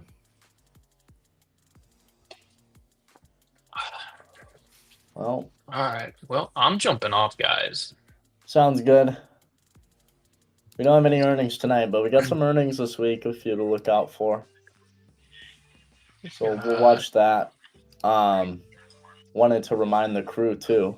Let me throw it in chat real quick. If you guys use code WOLF, you guys can get the 5-day free trial to Clear Edge and try out the automation trading. These are some of their plans that you can get. And after the free trial, there's a $50. You get $50 off with code WOLF or code ACE. Either one is fine. So just wanted to shout that out. We were gonna have some of the crew pop on, but some stuff happened. They can't pop on today. As you guys know, Nara usually pops on with us and talks through some of the strategies. We're gonna do that another day, but want to make sure I shout it out if anybody hasn't gotten on there yet, because I know a lot of you guys have and are seeing some success with the automation stuff, which is amazing, because you guys know I love doing that and making some extra money on that side of things. So I'd be interested, Casey, actually, too. I know your algo. I would love to set that up on an account. And Oh, for clear edge? Yeah, because you can. It doesn't have to be a full strategy. It can just be an indicator. And I don't know if it is a full strategy or not, but I feel like that thing would kick ass. I think I have. It is an indicator right now, but I think I also have it as A strategy. Add a strategy. Either way, well. it doesn't matter. You can still have clear edge execute for you, even if it's just an indicator. The only difference is like you can't see the active back test on the strategy, of course, because it's not a real strategy. You just are taking trades off the indicator. Here, I wonder. Let me turn it on real quick. I want to see. Did it? Oh, it signaled along at 3:55. Oh, it did? Oh yeah, my it signaled gosh. along. That's the That's so only signal. The entire signal today on SPY. There's not a single other algo alert except for the 3:55 candle going into the close at 4 p.m. It signaled along. So actually, Chas, you can use Lux Algo and Clear Edge together. So Lux Algo has that new AI feature where you guys can go and like figure out all the strategies you want. You can implement those strategies directly into Clear Edge and have Clear Edge be executing for you as well. So there's that, as well as just like, you know, finding, you can use their indicators and have it execute off that as well. But I definitely recommend building your own strategies within that. That's what I'm having fun with too, is I'm just like going around. I haven't really executed on a ton of them yet, but I'm building a ton of little strategies on the Lux Algo AI. And then I'm going to have it all executed through Clear Edge. Do you need Elite or is the advanced plan enough? Advanced is enough. It just depends on how many actual bots you want, right? So, you know, if you want more than 8, then you're going to want the Elite plan. But advanced is enough because with the advanced, you guys will get access to the strategies that they have. The basic plan is more for the people that are just like, hey, I have my own strategy. I just need a software that's going to automate it for me, you know, type of thing. So I'd say the advanced plan is more for the people that don't really have a strategy that they can use themselves and actually automate, and use some of theirs that they have until you build your own. Cheaper contracts too, waiting for 1254, that too, yeah. Especially on them 0 days, expiring like right away, huh? I'm having fun in the little options account. I'm going to put some work to the credit spread side of things tomorrow. I'm going to like officially start some of the credit spread stuff tomorrow. So that'll be cool. I've just been kind of screwing around with smaller size on the other account. But we'll have fun with that a little bit too. All right, everybody should bet on football tonight. Bet on football? Hell yeah, football tonight. Oh shit. Everybody should bet on the Eagles. Oh shit. And everybody should bet on AJ Brown over 4.5 receptions. That's all. Oh shit. What is the Bots do you line? normally run on average? 2.5. Only run the line for. I think his line's a little juiced up, so I'm gonna wait. But I think it's at -165. But then the Eagles money line is at -130. Eagles money line's -138 for me, -2.5 on the spread. Yeah, I might wait for like a little. It's a little tough, but I do like the first quarter over. I might take that. I want to kind of see how the flow of this game goes. First quarter over 7.5. I'll think wait it's for gonna it be to drop to interesting. 6.5. It's gonna be a good game for sure. All right, guys, I'm out of here. Thank you for having me on. Fantastic day. I hope you guys have a good one tomorrow too. I'll hopefully catch you guys on Spaces in the morning. Oh yeah. We'll see you then. Okay, Sure. guys, take care. Appreciate you, Have a good one, Sam. Sam. Thanks for coming Later, by. Sam. Absolutely, guys. Take care. Bye. All right, I'm headed out as well. Everyone have a great evening. I'll catch you guys tomorrow. You too, Casey. Have a good one, Later. but we'll see you tomorrow. All right. This out. Well, y'all, Jordy, are you flying on Wednesday through? Where are you flying through? I'm flying from LA to Charlotte, Oh, and then you're I in got a Charlotte. layover in Charlotte till 6:13 p.m. No, I land there at 6:13 p.m. Wait. No, cooked. I land in Charlotte at 1:40 p.m. I lay over there until like 5:30, and then I get on my flight to San Juan, and I land at like 10 o'clock. What time do you land in Puerto Rico? Like 11 something. Damn, yours I'm got gonna be pushed in back farther Atlanta too. I'm gonna be in Atlanta forever. Yeah, I'm gonna Yes. go hang out at the bar and get crunked. And hang out before the Puerto Rico flight. Yeah, dude, I'm gonna be in Atlanta from 1:15 till 7. Oh, Good yeah. Lord. Em's gonna be putting down It's some beers. 6 hours of Jerome Powell at the Atlanta airport. Wait, I land at what time? Charlotte is Eastern time, right? Charlotte, North Carolina. Eastern, yeah. So if I land there at 1:40 p.m. Oh, it's only 10 a.m. here. Oh, we're on. We're on. And then I don't. Oh, and then my flight isn't until after market close. Yeah, mine's like futures are gonna be opening before I take off. We're on, brother. We're fucking on. I just brother. dude, last night the Wi-Fi didn't work on my flight. I was pissed. I was gonna try to trade. Dude, we're on, brother. Even if I don't trade futures, I'll trade a little Vanquish options, and we'll fuck around with that. Dude, I gotta get that set up. You do. I'm excited to try that one out. I have one account which is just the normal calls and puts, single leg calls and puts, and then I have the advanced options account where I'm gonna be doing all the credit spreads in, and I'm just kind of screwing around in the normal one. But I've only made green trades so far. I've also only made like 3 trades, so we'll YOLO that a little bit. I'll probably blow it, to be honest, but we'll see. I'm excited to try it. I think it's gonna be good. It works really do. well. It works really well. I want to find out a little bit quicker way to me to execute positions, like on my existing position. I want to see if there's quicker ways to do that. But other than that, everything's really good. It's a great platform. Yeah. All right. Well, we have stock picks. Who's winning? Sam Solid, who is I winning? think, is crushing. Sam us. Solid? Yeah, crushing. Chris Patel did really well. Oh, okay. Heard that. I didn't do well, huh? What did I have? I don't remember. You're 2%. Okay. Great. I was slightly under. 1.48% red. Well, y'all. Sam Take Solid advantage. had Path, which went up 35%, so he Okay. Shut. won.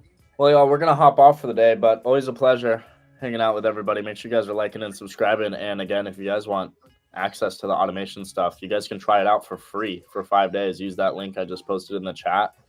And then use code WOLF or ACE, either one that works, for the free trial. And then you guys will also get $50 off if you decide to continue with it on your first month as well. So I just want to remind you guys of that. But big shout out to the crew hanging out with us after the market close. We love y'all.